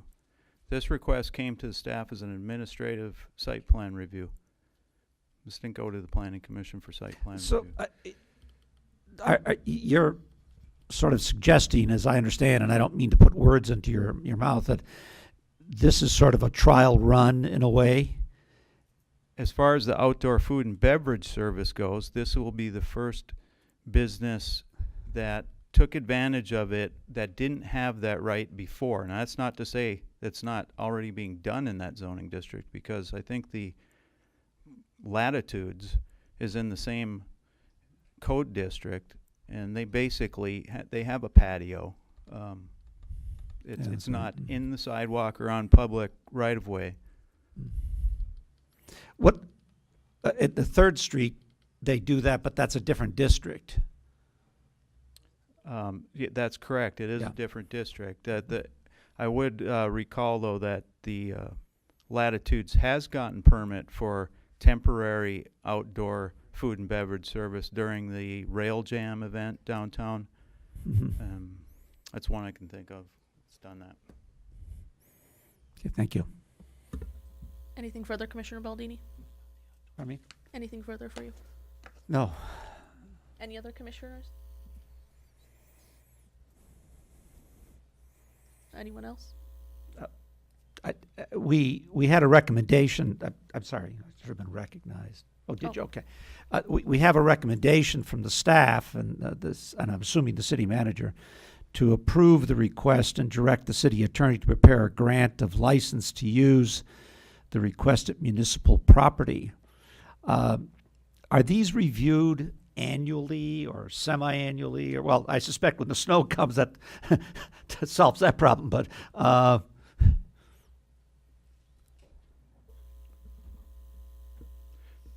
sir, that could be a term of the agreement. It is an annual payment. The terms of every agreement are unique to that agreement. Okay. Is that all, Commissioner Baldini? No, that's all for right now. Thank you. Commissioner Conley? I think the difference here between the Latitude situation and here is Latitudes is on their own private property. And this has been built, it's finished as far as I can tell. It's been built on a public park, a nice quiet walkway, without a license, without permission. It's as if somebody who's on a 50-foot lot on High Street says, well, I don't have room for a patio, so I'm just going to pour concrete in Madison Park. That's going to be my patio. Can they do that? And then ask permission? I don't think that we can, I'm just not comfortable with the whole thing. Unless we have the Parks and Rec Department and specifically the Planning Commission saying this is in line with the master plan and our recreational master plan, which has to do with parks and recreation. I don't think we can do it. If the both bodies come back and say, we thought about it, this is a really good idea, we want to see it, fine. And I'm not against the wine bar. I'm looking forward to going there if I'm still welcome. But it's the principle of one doing something without a license on public property and not private property, but on public property, and doing it before the license is there. I just think that that's not right. Commissioner Baldini? I appreciate Commissioner Conley's point about the cart before the horse, but having reviewed the minutes of the Planning Commission, this is not unusual. As I understand, many people come in and say, oh my God, I forgot, and can I come in now and ask for forgiveness? And it's done more often than I suspect we would like.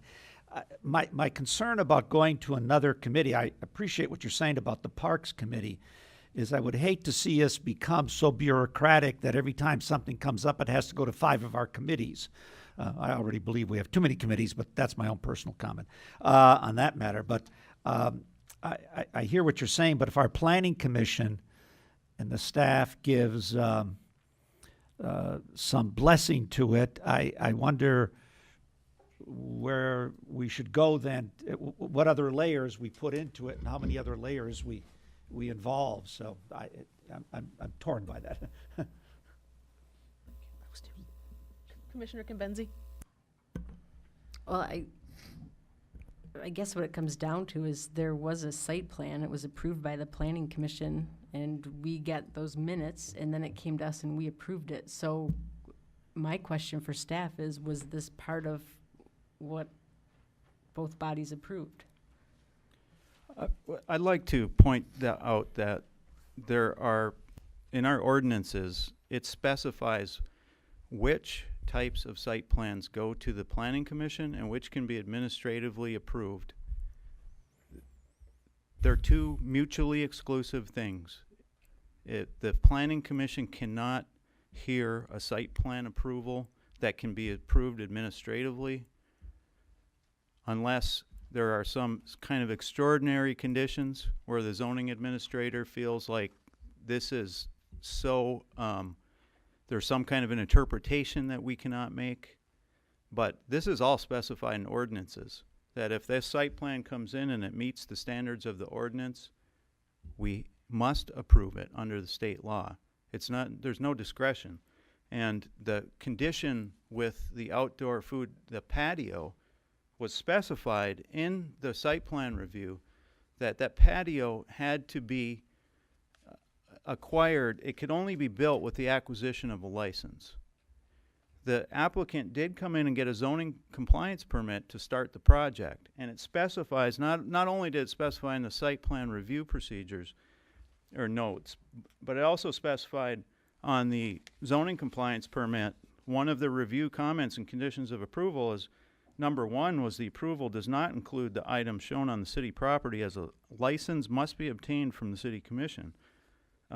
That was well established, that part of the project had to be done with the blessing of the license. But the rest of it is all approved through the ordinances.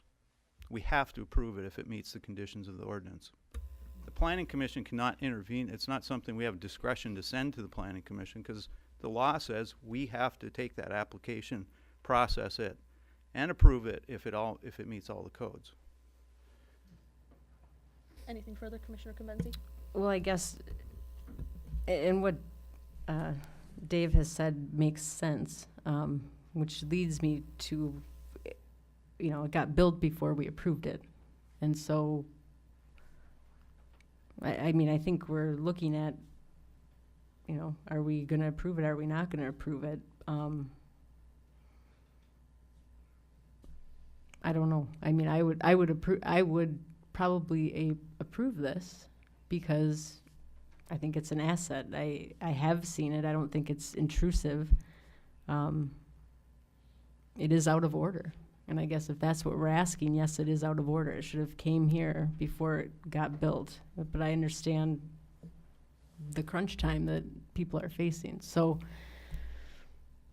I guess what are we going to ask ourselves by pulling this off and having this here? Commissioner Frazier, then Commissioner Conley. I just asked the lady that represents the sisters or the contractor that's sitting in the back, is this patio done or if we're still got more work to do? I guess that's our question. I mean, besides all the zoning stuff, which we're going to figure out, but that's my only question is this patio done or is there still more work to do or what's going on with it? My understanding, first of all, we did submit the license and were offered a provisional acceptance or approval, I believe, and that's when Gunlock went ahead with the patio. It is almost complete. I think when you look at the wood, if you guys have seen that, it needs to be stained and sealed, and I think there's going to be little toppers, decorative toppers that go to the top. But it is almost complete, and we were under the assumption that we did have a provisional approval to move it forward. Okay, thank you, Sarah. Commissioner Frazier, do you have anything further? Nope, that answers my question. Commissioner Conley? Well, I agree there's an extra layer of bureaucracy here, but it's because it's on public land. I'm not against outdoor food service, beverage service, anything like that. But it's the fact that it's taking up a public park is the reason I think it needs a public hearing. And it's not had that. I'm asking that we send it to Parks and Rec and say, do you want to give up the park?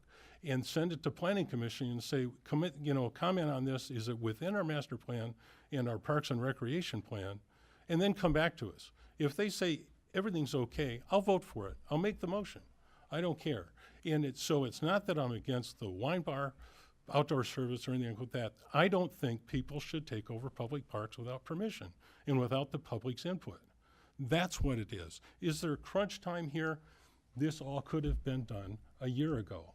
And a year ago, when we looked at the site plan to vote for the grant, that wasn't mentioned. I went back and looked at the documents that we approved. Nothing was here about that outdoor patio. Not a mention of it. Commissioner Plord? I agree with Commissioner Connolly in that sense that we shouldn't put the cart or allow the cart to be put before the horse.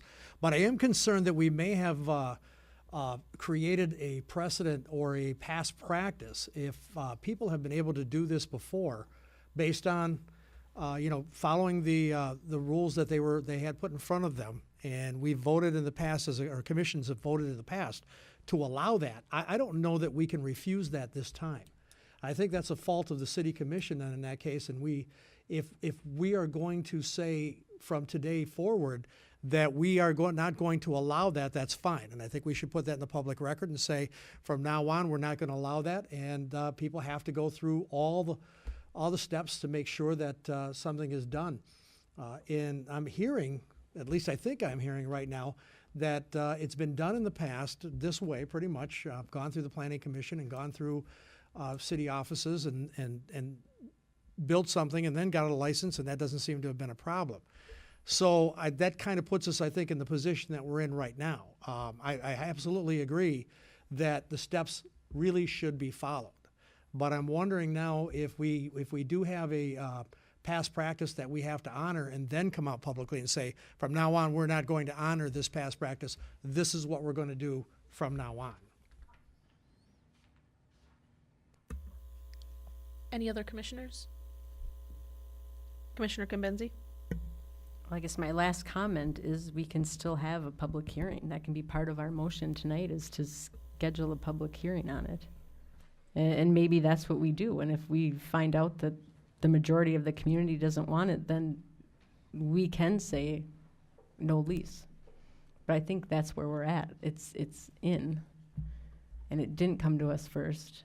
And so I think where we're at is we either hold a public hearing and see what feedback we get, or we vote yes or no on it. Commissioner Conley? I move that the City Commission schedule a public hearing for its next regular meeting to hear public input on granting of a license for the property located at 215 South Front Street. Commissioner Kimbenzi? I'll support. Commissioner Conley, any discussion? Already said, thank you. Commissioner Kimbenzi? Any other? Commissioner Baldini? A comment. I ask that staff prepare, along with the point, past practice, what other past practice there is, so at least we're familiar with it, okay? Yeah. Any other commissioners? All right, I'll give my 2 cents now. I understand where Commissioner Conley is coming from and Commissioner Kimbenzi is coming from. As far as we want to make sure we're following the master plan and following the license. But any other case that we've done this in, including the Ordock property and any of those other properties that we've given people licenses to, we didn't put those property owners in this kind of situation. So I will be voting no against the motion, but I understand where both of you are coming from. All right, so I'm going to call the question. All those in favor of the motion, please say yes. Yes. Yes. Yes. Opposed? No. Carries 5-1. All right. Moving along, new business. 8, acceptance of property located at 1030 Wright Street. City Clerk, could you please read the background? Yes, thank you.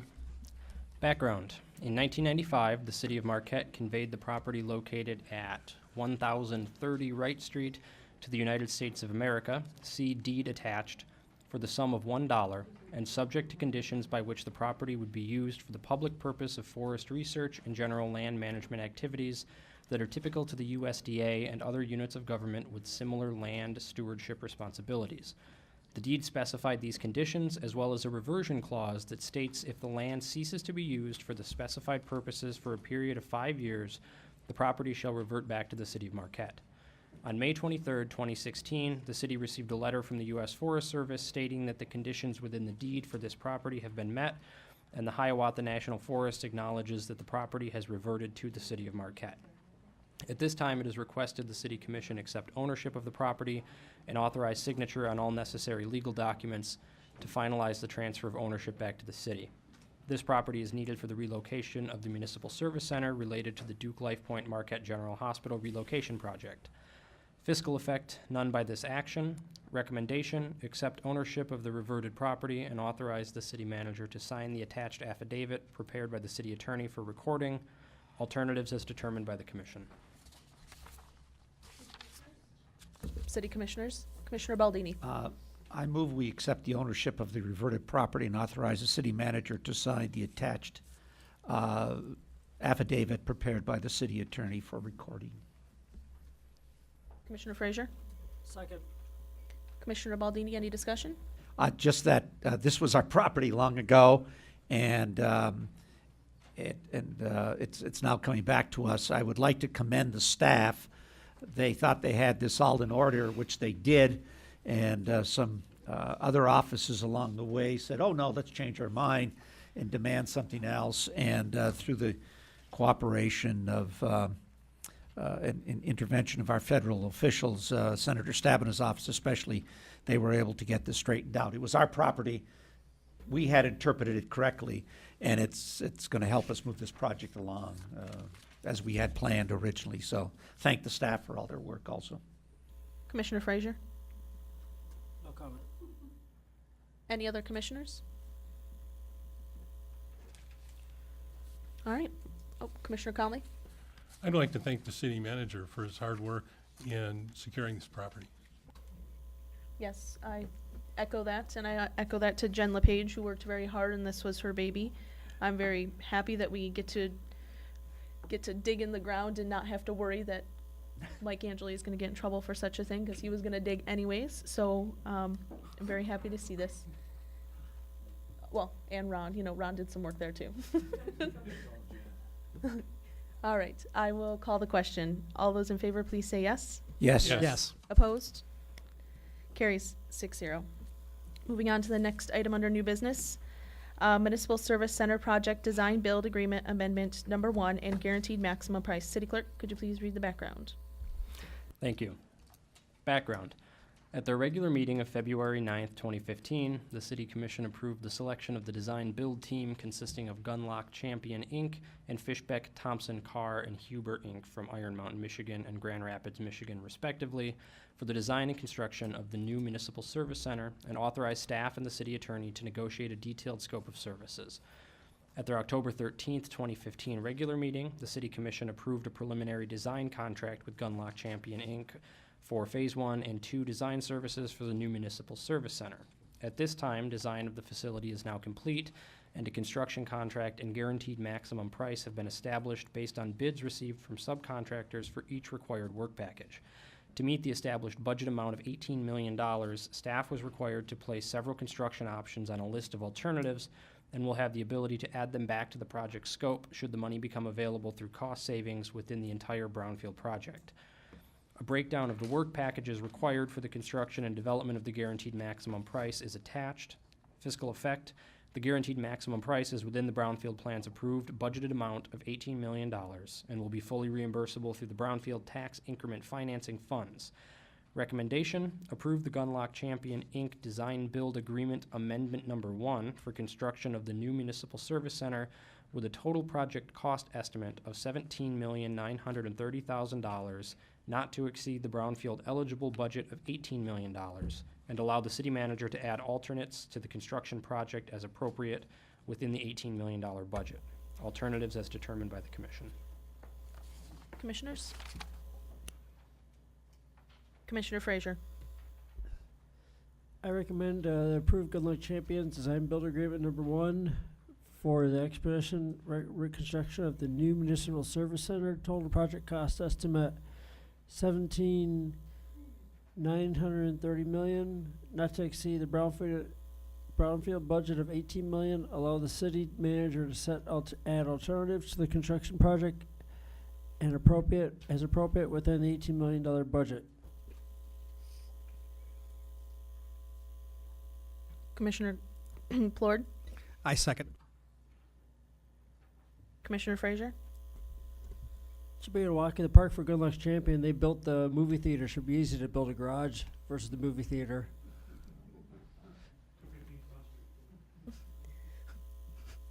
Commissioner Plord, I agree with Commissioner Frazier, and I also want to add that it does say in the recommendation that the city manager would be allowed to add alternates, and I agree with that because things change during the construction process.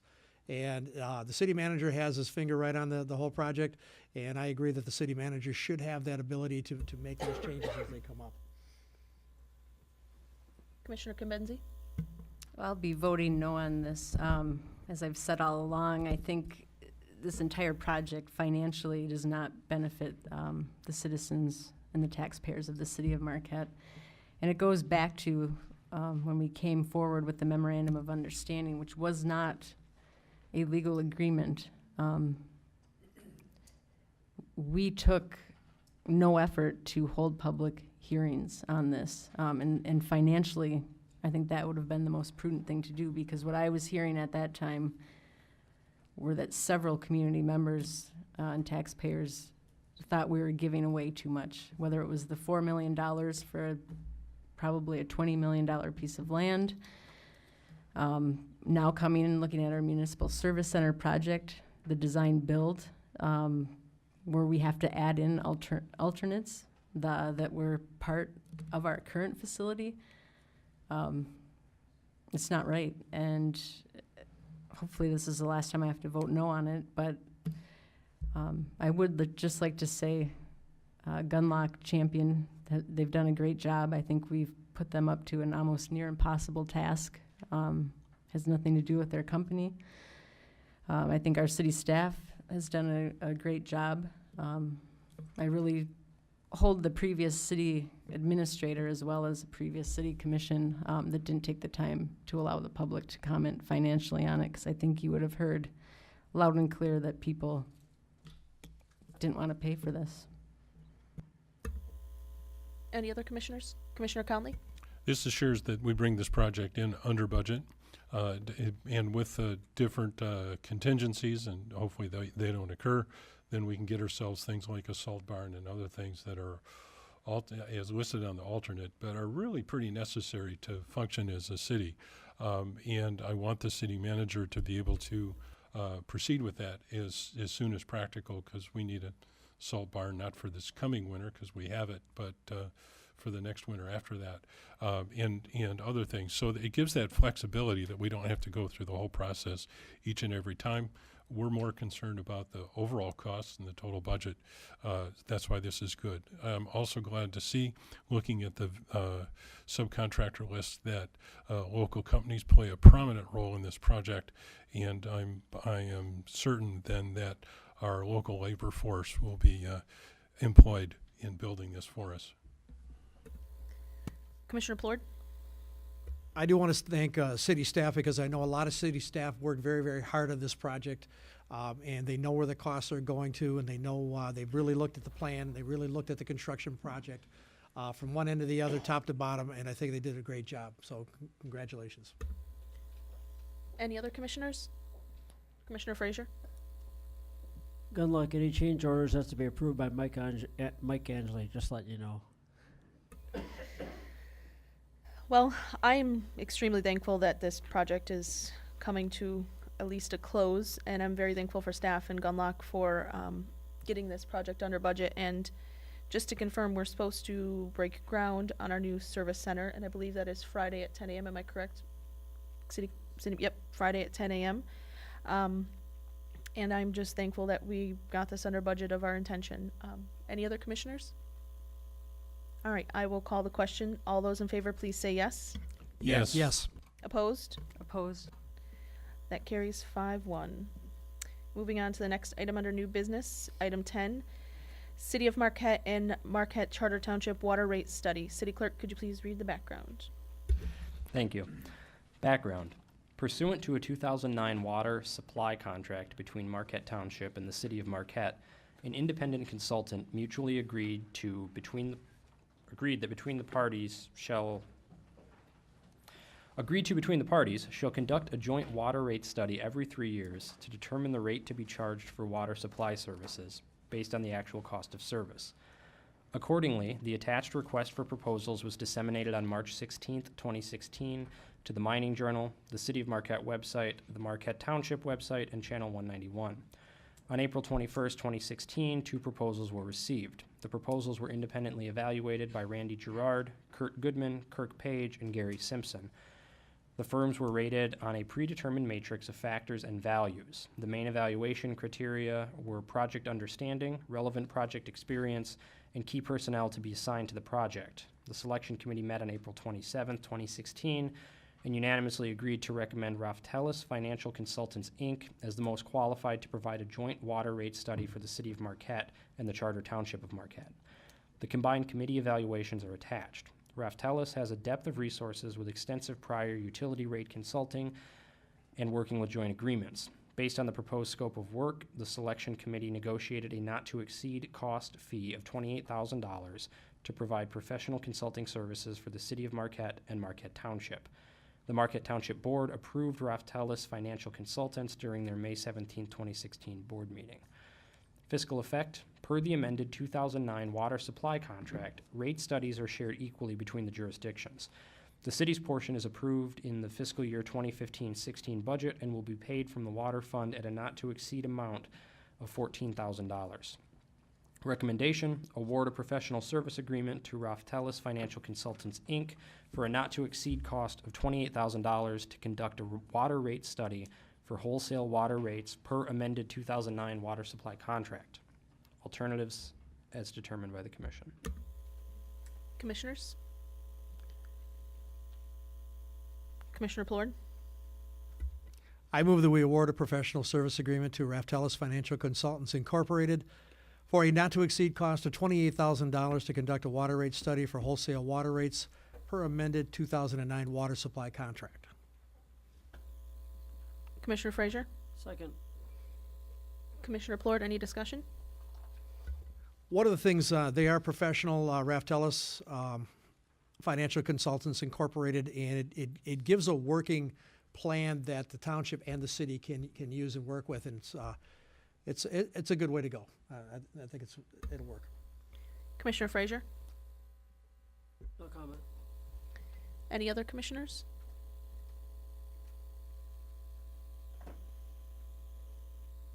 All right, being that, I'll call the question.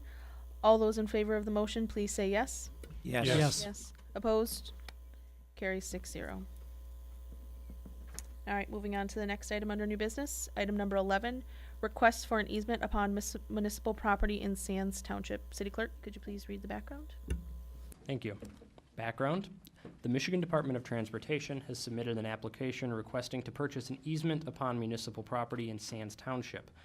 The purpose of the request is for the realignment of curves on M553, known as the Glasses Curves, and associated work to accomplish the realignment project.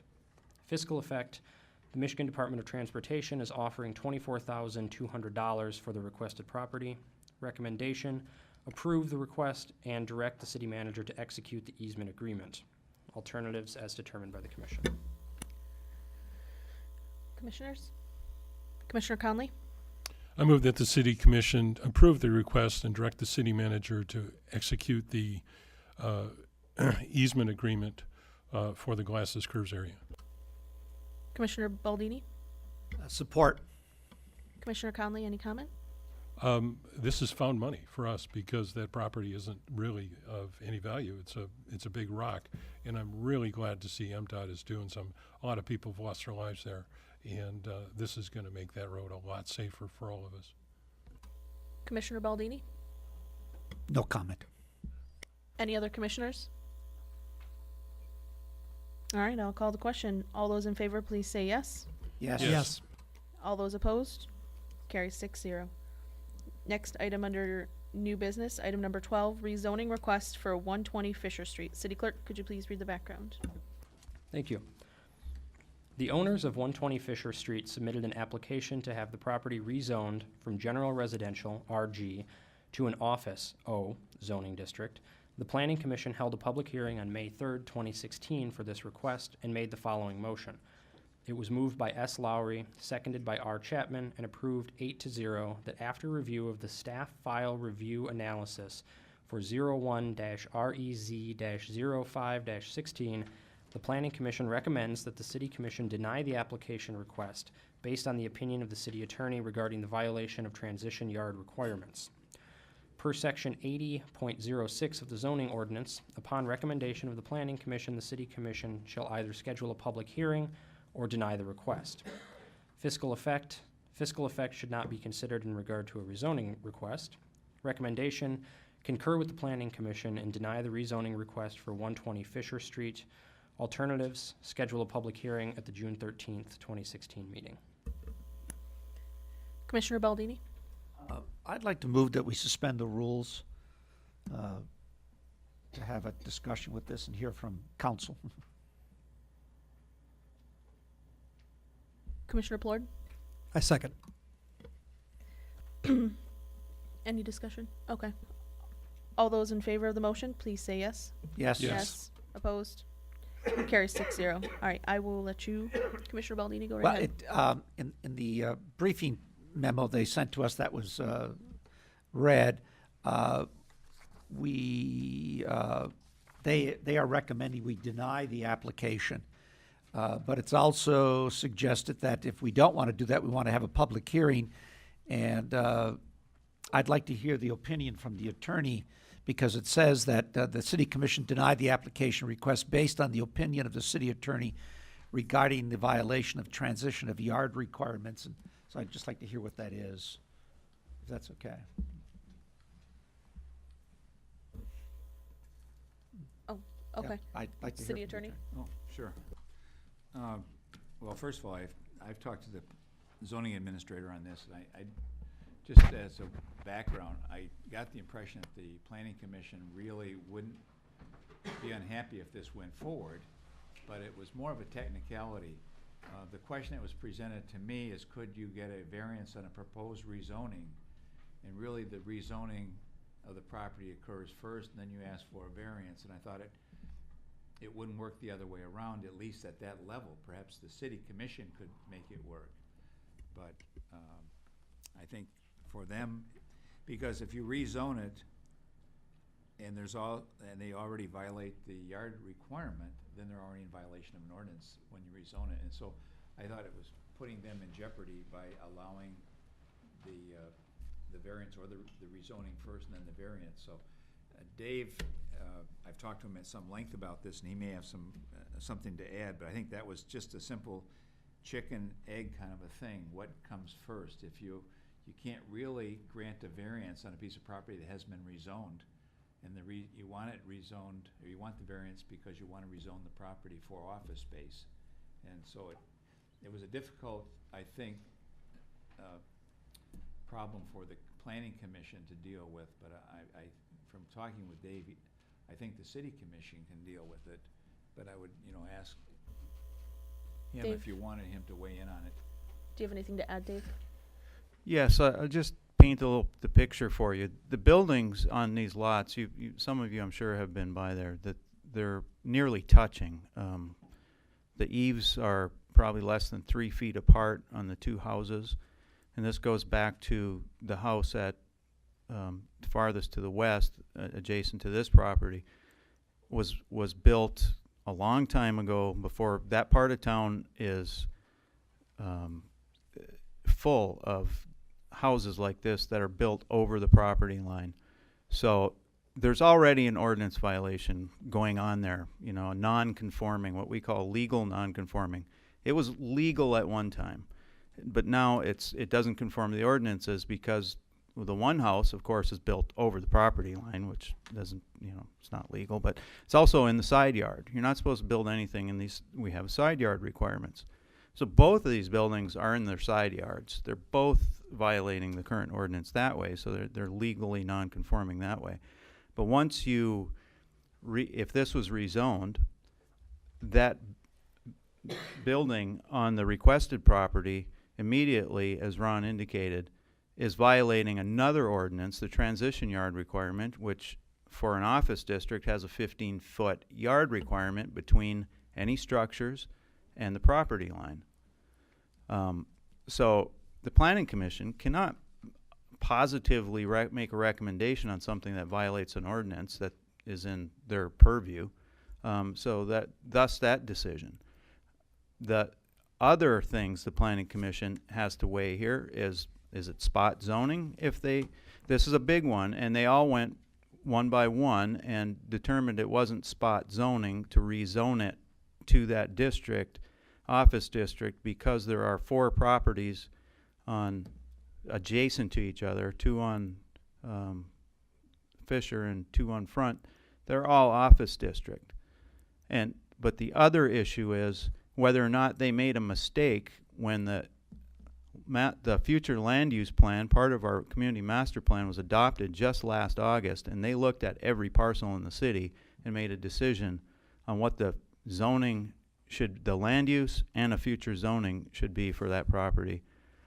They did not come to a conclusion that they were incorrect in coding it for single family residential to continue that, and they didn't make a decision that it should have been office. So they really didn't decide on that part of it, and my professional opinion, having basically put together that whole master plan and understanding how that works, they would really have to make that decision in order to make a positive recommendation. Without that being in there, without this transition yard business being even existing, they would have to make a decision that they either made a mistake or that they didn't make a mistake. If they made a mistake, they really need to update the city master plan before they approve a rezoning for the property, according to the master plan.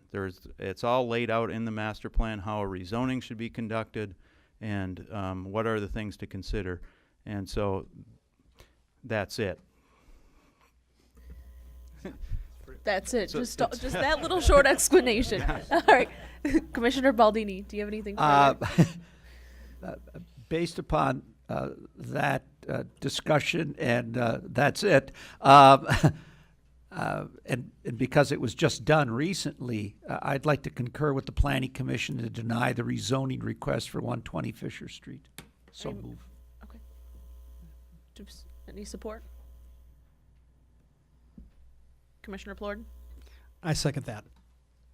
Anything further for discussion, Tom?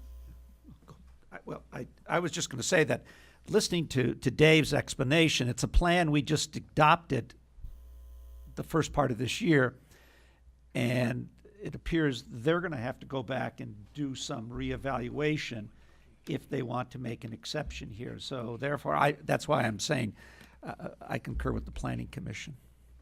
Commissioner Plord, any discussion? I agree with Commissioner Baldini, and I think we're in a position right now where we're not ready for a public hearing at this point. And so, yeah, I'd like to see the Planning Commission kind of revisit it. I do have a question for Dave, though. Dave, if this recommendation hadn't been made, what would we do with that property? Would there be anything done because they're over the property line? I'm sorry, I didn't understand the first part of the question. If nothing is done, if this zoning request hadn't been made, if this wasn't before us right now, what would the city do about the fact that a house is built over a property line? Well, as I mentioned earlier, there are several in that particular area between Barriga Street and the Fisher Champion.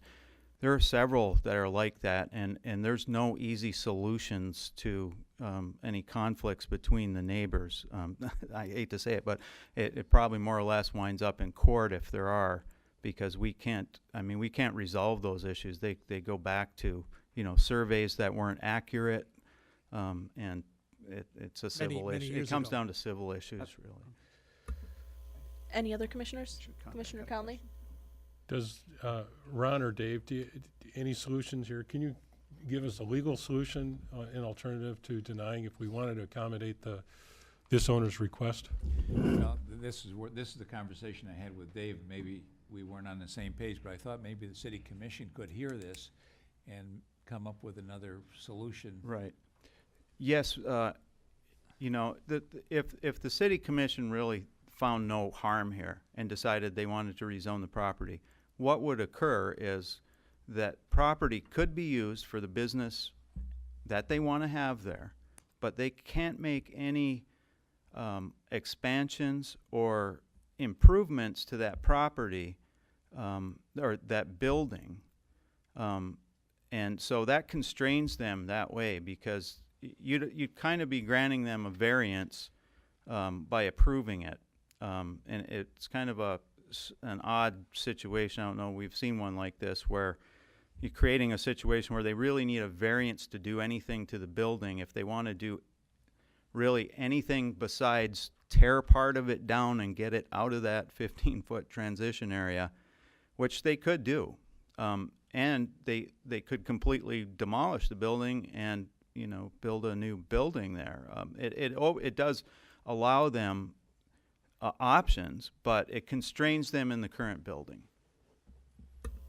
Anything further, Commissioner Conley? So we might not actually be doing them a favor by granting this, is what you're saying. Well, the property owner has not indicated any specific plans for that. And of course, you really can't consider their plans, because rezoning it is really opening the door for the rest of, you know, in perpetuity for anything allowable in that zoning district. So they might have plans today just to use it for their agents to have office space for their own work. But, you know, 6 months from now, they might decide, well, we'd really like to have a 3-story office building here, or more parking space for our other offices. It's hard to say, but that's the consideration. It's not what they might have in mind today, but that goes with the land for perpetuity. That's going to be an office zoning district, and anything allowable in that district could be done there. Commissioner Conley? I'm going to vote for the motion to deny, but I want to point out that I would be open to the owner coming with a different solution. I'm not totally opposed to this. I'm getting a little dizzy here, but it just sounds like it's pretty complicated, and we probably should have owner's input here. Commissioner Baldini? Well, I think we should be clear about one thing, that they are asking to have this redefined. I mean, by denying it doesn't mean we're changing their current status, which we've acknowledged is sort of all screwed up on that end of town, just because of age and when it was done. So what they're asking here is they were asking for us to reclassify this to a business, and we're denying that based upon the recommendation of the Planning Commission at this time. Okay. Commissioner Kambenzi?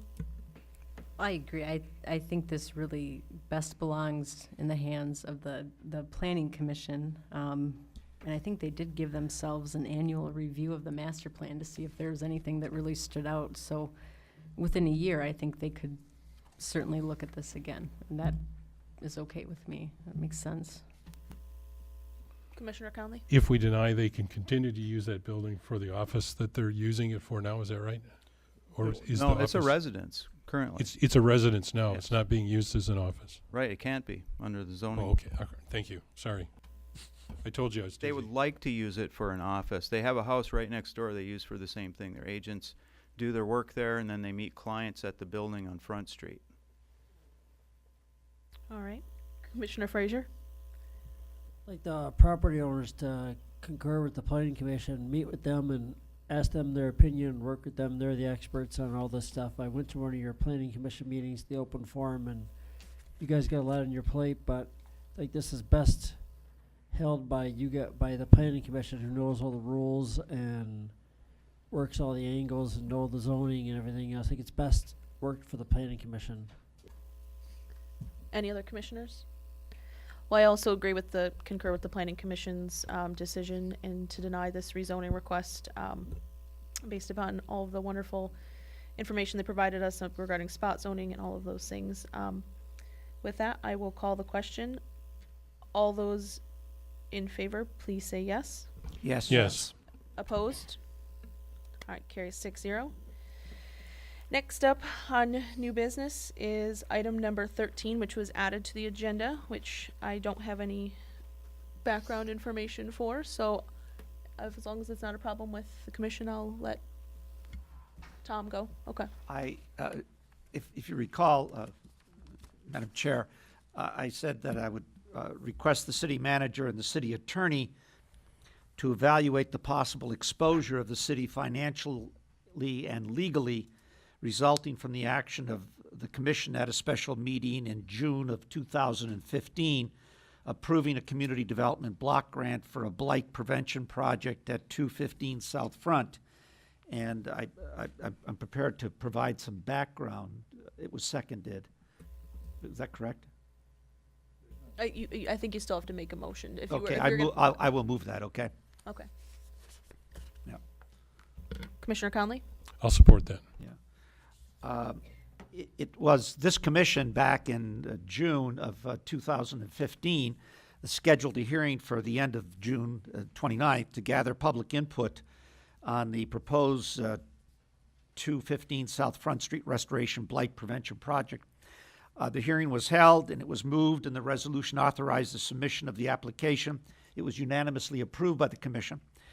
The project was to cost $1,042,341. Private funding was totaled $471,557. The DDA authority committed $10,250, and the Michigan Economic Development Corporation under CDBG or CDBC committed $560,534 with stipulations regarding construction and other such requirements. A disagreement has developed between the owners at 215 South Front and the property owners adjacent to the property south of there. I think that's 207 South Front, but I may be wrong on that, okay? And this disagreement may actually prevent the owners from completing the project as specified by the grant.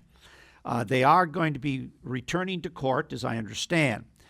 And if the project is not completed according to the specifications of the grant, what is the legal exposure of the city and the possible future ramifications of such requests made by the city for these types of projects in the future? I'm not suggesting that we weigh in and take sides at this point because they are both going to court, and I think we've all had an opportunity to read that law and play Monday morning legal or quarterback, as they sometimes say. So I'm suggesting here is that we ask our city manager and the attorney to evaluate this and to come back to us to provide us with some background as to what is our exposure financially, what is our exposure legally, and maybe after that discussion, we just leave the court alone, or maybe we decide to get involved someplace or something, but that's for a future date. So the reason I made that and asking for our staff to come back to us with some background information. Thank you, Commissioner Baldini. Commissioner Conley? I supported this because I think it's good to know no matter what. It's not taking a position on the actual controversy that's in the courts, but I think it's good for us to know, is there legal or financial responsibility on the part of the city. Any other commissioners? Commissioner Cambenzi? Well, I guess we did get a memo saying that we would have to possibly pay back some or all of the grant, I think, is what came at us, either from Ron or from the city manager. No? You did? Yeah, I sent that memo, and from what I understand about our relationship with the DDA and the grant process is that ultimately the city could have some responsibility. That's all I meant to say. And of course, we can certainly look into it and get a more accurate response, but there is some liability. How much, I'm not sure on our part, but it could be a maximum of the money that has been expended in the grant so far. Continue. Go ahead. Well, like I said, I'll hold off for a minute. I'll let Tom. Okay. I think Commissioner Baldini. Thank you. I think we might also want to suggest that there's some discussion about liability, parking spaces, and I'm not sure we, the city, but maybe the DDA, who has some jurisdiction over all that parking there, could obviously provide some sort of relief to some people also. But I think we just start to find out what our exposure as the city. I'm not sure. I think if it's a DDA's exposed, we may be exposed also. I'm not sure about those legal lines. So, but we can have Commissioner our Co- attorney, the city manager, tell us that. Commissioner Conley. We're not, Ron, we're not asking for the opinion now. We're asking for a report back. And I understand. And, Yeah. and so we Yeah. would like you to give it your due diligence and come back to us. And if it's not practical to come back until after the court has ruled, then we take that into consideration as well. Okay, thank you. Any other commissioners? Commissioner Frazier? I hope the courts can fix this, because it sounds like a big disagreement and be hard for us to make a decision on it. Don't want the city having a legal process with this. I hope Ron can figure that out, but I wouldn't mind if anybody else from, we've already heard from the property owner's opinion of this. I don't know if anybody from the opposition is willing to comment on it or anything. The people that are against it, that are fighting with the property owners, if they have any say on the project, or anybody else have any opinion on it? Any other commissioners? Commissioner Kamenzi? Well, I'll finish my thought now, and that's that. I mean, it's unfortunate that it's come to the chambers right now. It is in the courts. As I've been on here 4 years now, there's always two sides to every story. I think the thing that's upsetting to me is that, this is one of the first things, I guess, that should have been taken care of in a project, and it wasn't. When you go to lay out a project, make sure you get access. So we approved a dumpster on Front Street almost a year ago, and we didn't really know why. And this obviously is why, and it's coming out now.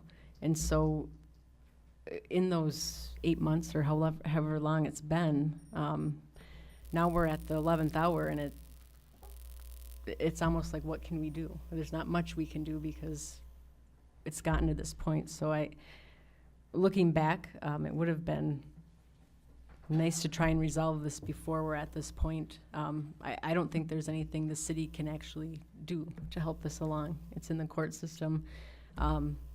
If there was something 8 months ago, I think we would have had a better chance of helping negotiate, whether it was price or access or anything. But I guess that's just a little bit of my frustration, is that right now we can't help with anything because 8 months later it's to this point. So again, and we can't take sides. We can't say one's right, one's wrong.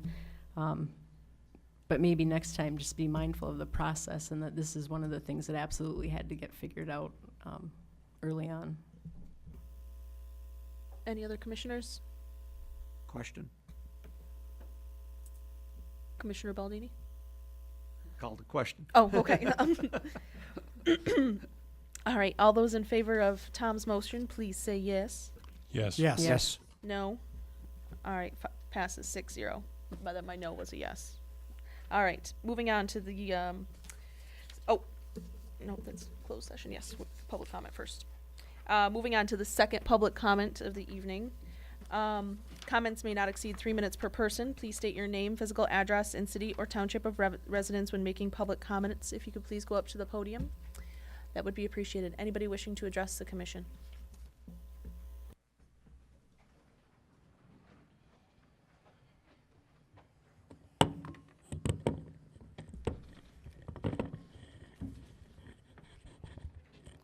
Well, I tried to raise the mic up, that didn't work. So, all right, Bryce Burge, 1407 Lincoln in the city of Marquette. There were a lot of really good questions being raised with the wall and the whole 215 process, but I'm a little concerned that there might be additional questions based on how the contract was handled with the concrete with the park. that's the same adjacent property, and there's been a couple other instances in Marquette where I just know about where changes in construction patterns have actually had a long-standing impact on how the rest of the projects come along. And so if this project has had a problem with getting that wall fixed, has that had a direct effect in the patio construction that's already happened? And if that's already happened, does that put things in a harder spot for the city? When you look at that, there's a really good example with Northern right now with those new dorms. They had a totally legitimate reason for changing up their plans, and they have a special zoning issue in general because they're NMU. But they originally changed their dorms that they're building to a new location that violates the assisted adult care facility that's right there. And because it was a change, it kind of got overlooked. It wasn't until actually somebody had pulled up a FOIA to look at the initial contract agreement between the two of them that it was kind of realized that had changed in the first place. So it was an easy overlook and definitely not intentional or any wrongdoing whatsoever. But when you have that kind of chain of reaction problem, I'm wondering if this might have one too with how the city has effectively worked tonight, if that decision didn't already cause problems that other people could have. And I was wondering if that could be included in any kind of research study about how this comes along, about what kind of stuff has already happened that may have a greater effect further on, or situations like Northern where why are they coming back? I know that was brought up by Commissioner Baldini and Commissioner Plord about how changes happen. And I think that would be a good thing to include in the study of how the Planning Commission works in regards to why these projects are kind of coming back with changes that have to almost be agreed with by default because of how it came along, not because of how it was presented. And so I think that those two things would be very important to include as the city moves forward. Thank you. Thank you, Mr. Burge. Anyone else wishing to address the commission?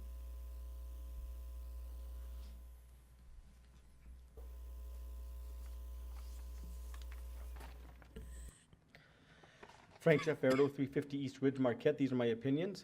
May 9th, Mr. Campana interrupted public comment twice without due cause. Please learn the rules before presiding over public meetings. One of Dave's primary tasks is to entertain a democracy, yet years into his term, he remains unaware. When he interrupts, he needs to pause the clock because he's cutting into the speaker's time. He mentioned consulting you members and the manager when he really needs to consult our attorney, which we have more than once. Does he not remember doing so just last year when I often bashed Coyne much worse than Bryce bashed Mr. Connolly? Where was Dave aside from right in this room? The Constitution hasn't changed. You're not empowered to arbitrarily change laws. This begs the question as to whether Dave is here now, even if he was here. Bryce spoke calmly about a member who's displayed arrogance, which is intolerable, not only on this board, but across Marquette as well. Our public doesn't judge others based on their savings, homes, cars, professions, or whom they know. This isn't suburban Detroit. We don't want any trace of that up here. Mr. Campana also interrupted a man who chastised the developer of Clark Park. While personal matters between them may have predated his remarks, prior to May 9th, he'd shared insights on the project in common with me, and I've never had a personal issue with the appellant other than dining at her fine restaurant. Not until she proposed a large parking lot east of the boulevard and apparently finagled 500 feet of private beach into the project behind the scenes. Tell us how this happened. Both Dave and Mr. Plord appear too kind-hearted to serve on this board. Mike's incorrect in believing that this isn't where to hash out complaints about members or appellants as pertaining to city matters. This and only this is the venue at which to address those concerns. What other option is there? To lurk outside the person's homes to confront them? Silence isn't an option either, not after what we've documented. So what's your preference? Mr. Plord's request suggests that he doesn't believe you should be held accountable, or maybe the history began the day he came on board. He appears unaware of what occurred here previously, thus why you're not entitled to respect until you've earned it. Our manager, who does know of the past, reminded us of why closing comment was banned, only the year which Coyne chaired, incidentally. Have you not noticed that harsher criticism was doled during those 3 minutes than during any of my 6 minutes since? Yes, you can legally reduce the time, but if done for the wrong reasons, we'll return to that format. Should any speaker ever be sat down without due cause, an independent attorney will review the record and may take appropriate action. It's my guess that if a downstate judge reviewed the 2 May 9th comments in question, you'd be laughed out of court.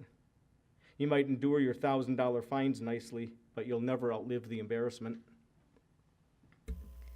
Thank you, Mr. Verito. Anyone else wishing to address the commission?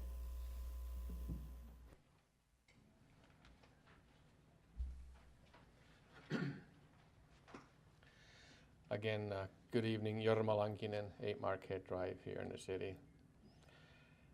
It's a pickle. I've been in contracting for going on 41 years now. And not taking any sides here, but it's from listening and my perspective of the people involved. They had a tentative approval. When you get a tentative approval, you kind of go ahead and start proposing and doing what you need to. And sometimes the final gets to be kind of awkward with this evening, unfortunately. It's never too late for both parties to come to a gentleman's agreement and solve an issue. We all live in this community. We need to make a living in this community. We need to get along with in this community, and to make an incredible dispute and try to have courts settle it, it still doesn't resolve the issues between the 2 individuals, the 2 property owners. They will still always have some disagreement. If they come to an agreement on their own, it can always happen prior to the court date. We all know how that works. 2 people can, even being in loggerheads, can come to a decision that both parties can live with, and hopefully they will, rather than having some arbitrary person make a decision where neither party is really happy with. Thank you. Thank you, Mr. Lankinen. Anyone else wishing to address the commission? Anyone else looking to address the commission? All right, I will close the second session of public comment and move along to item number 13, our closed session. Do I have a motion from the commission to go into closed session? Commissioner Frazier? Recommend we go closed session. Do I, any support? Oh. Commissioner Frazier, can you amend your motion to indicate why we are going into closed session? I'd like the city attorney to tell us why we have to go into closed session. That ain't gonna, that isn't enough. Yeah. Do that.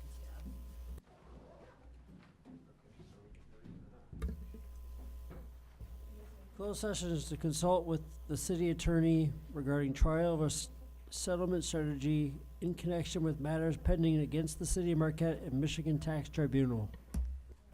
Do I have a second? Commissioner Conley? I'll second that. All right, this is a roll call vote, though. City Clerk, could you please call the roll? Yep. Commissioner Baldini? Yes. Commissioner Cambenzi? Yes. Commissioner Conley? Yes. Commissioner Frazier? Yes. Commissioner Plord? Yes. Mayor Pro Tem Reynolds? Yes. All right, we are now in closed session.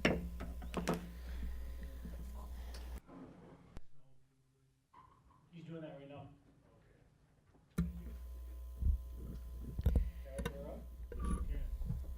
Leave it open, it's kind of. Leave it open.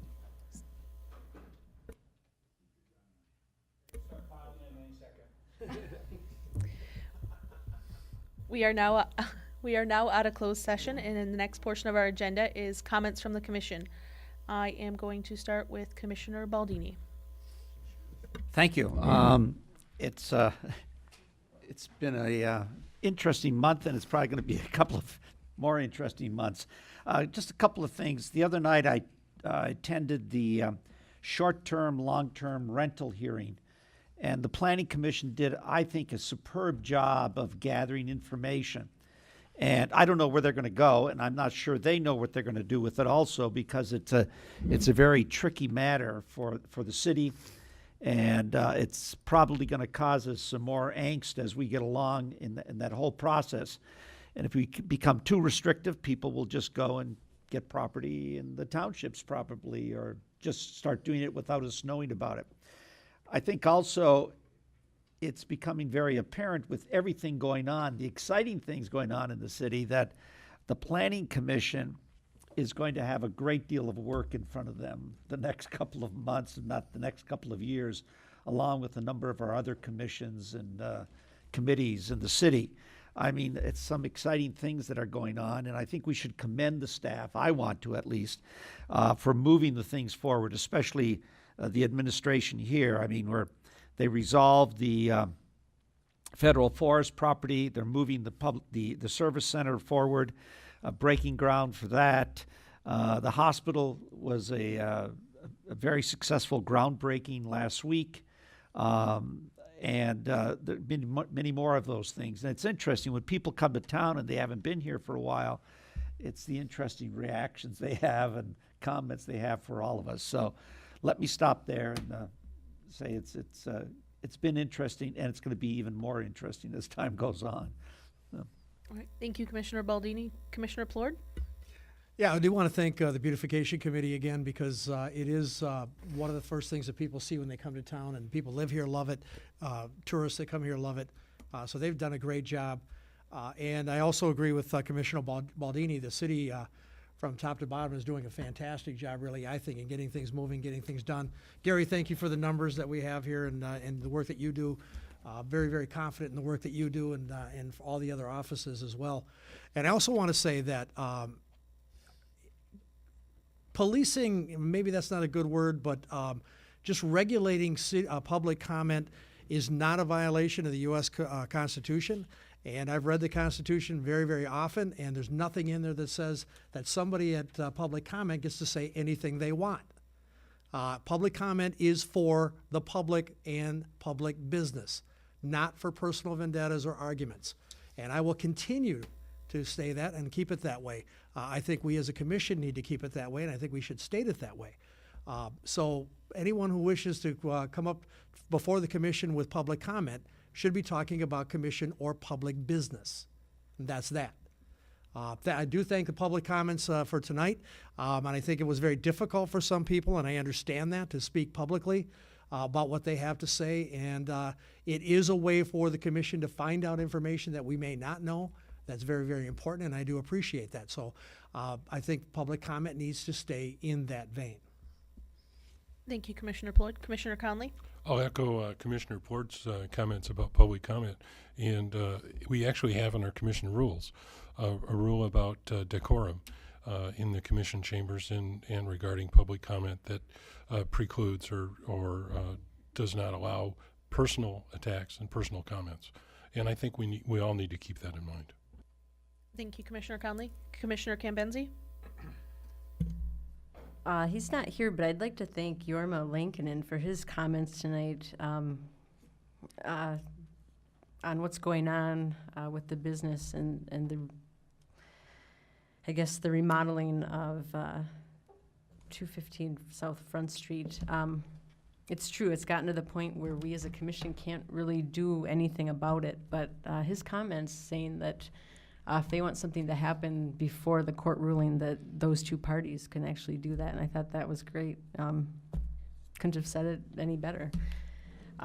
One thing that this has made me think of, though, is that, we've heard that conditional use permits are, invasive, they're expensive, they're time-consuming. But if we didn't allow businesses to just go ahead and do this, that would become the right of the Planning Commission to actually hold those public hearings. And in this case, it just happens to be city land. And this is why I'm in favor of conditional use permits, even with short-term and long-term rentals. It's a way for us to say, if you're responsible, you can do it. If it's city property, we should probably check with the public first. If you're not, then we get a chance to kind of say no, which to me isn't too much government. It's just trying to come up with the best solutions for people that are responsible. Memorial Day weekend, I'd like to thank all the veterans. Yesterday is a very special day. I saw many people out and about at different events. The Beautification Committee, their annual spring planting is coming up Saturday, at 10 a.m. right across from the donut or the Huron Mountain Club bread company. I would like to make a comment on the March Run. I actually went up there and met with the director, DeLynn, and Pete LaRue was there, and I actually checked out their facility. And for my day job, I wanted to know why we don't have evening services, and it comes down to cost. If we have one new route for certain people, we need to connect it to every other route they have, and there's just not the funding.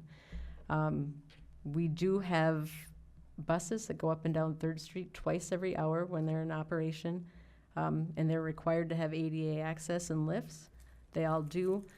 And they also have a small limited fund available for people to call when they want services outside of those hours. They'll actually do door to door. So we do have options. We just need to get better at communicating those to the public. Lastly, right before our city commission meeting tonight, I went up to attend an informational session from Cliffs Natural Resources, and not a lot of good news. Not that I guess I was going there to expect good news, but what it comes down to is the supply and demand. And there are 3 large international companies that have cornered the market. In 2008, when we had our recession, Cliffs was investing outside of just their coal and iron ore industry, and so that cost them dearly. And what's happened now is that we're actually competing against each other. We're competing with Minnesota for those available jobs and mine sites left, and so that's what we're stuck with. Some interesting facts: in the 1970s, we had 8,000 mining jobs. Now we're going to go down to about 800 in our county. Marquette County stands to lose 85% of the layoffs coming. Marquette City has about 14.3% that live here or that will be laid off. They're doing everything they can to keep the Tilden mine operational and competitive. Part of the savings that they've had over the last several years was actually sharing some of their higher salary employers between the 2 mines, or employees between the 2 mines. And it comes down to there's just a huge surplus of steel. They are idling it. They're actually mothballing it.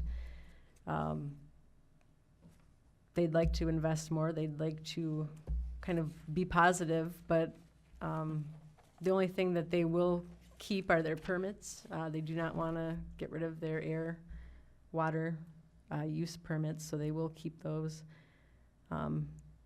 But we've reached the end, and I know several of us have talked that we've heard this for years. It's coming, and there's always a little revival.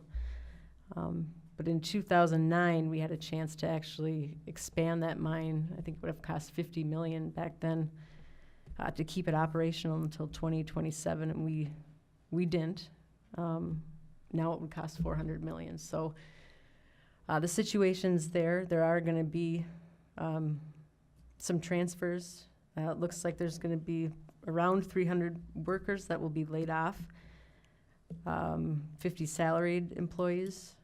However, most are in their mid-50s, and if they have children, it's not an ideal time to retire. So they do have seniority, they do have bumping. So it's going to be people in my generation or younger probably that are out of these jobs, which when we all talk about trying to keep people here with good jobs, it's hard to take. But I would like to suggest they did make an offer to come and talk to us as a commission, and I hope we can actually get something on the docket, because I think it's important that we're all more aware of what's going on. Thank you. Thank you, Commissioner Kimbenzi. Commissioner Frazier?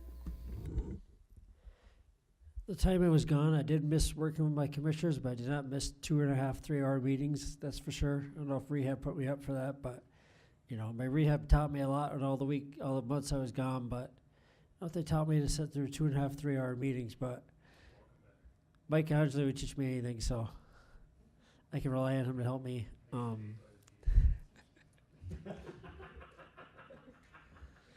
I kind of have a sore spot for the one person that commented on no night service for people with disabilities, somebody who was disabled one time. I understand what he's saying. I understand where he's coming from.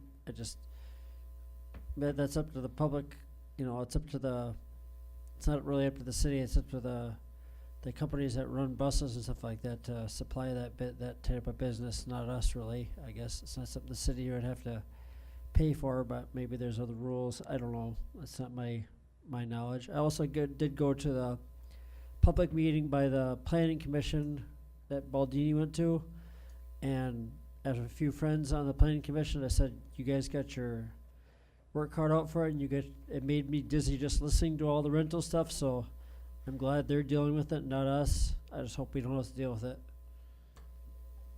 Thank you, Commissioner Frazier.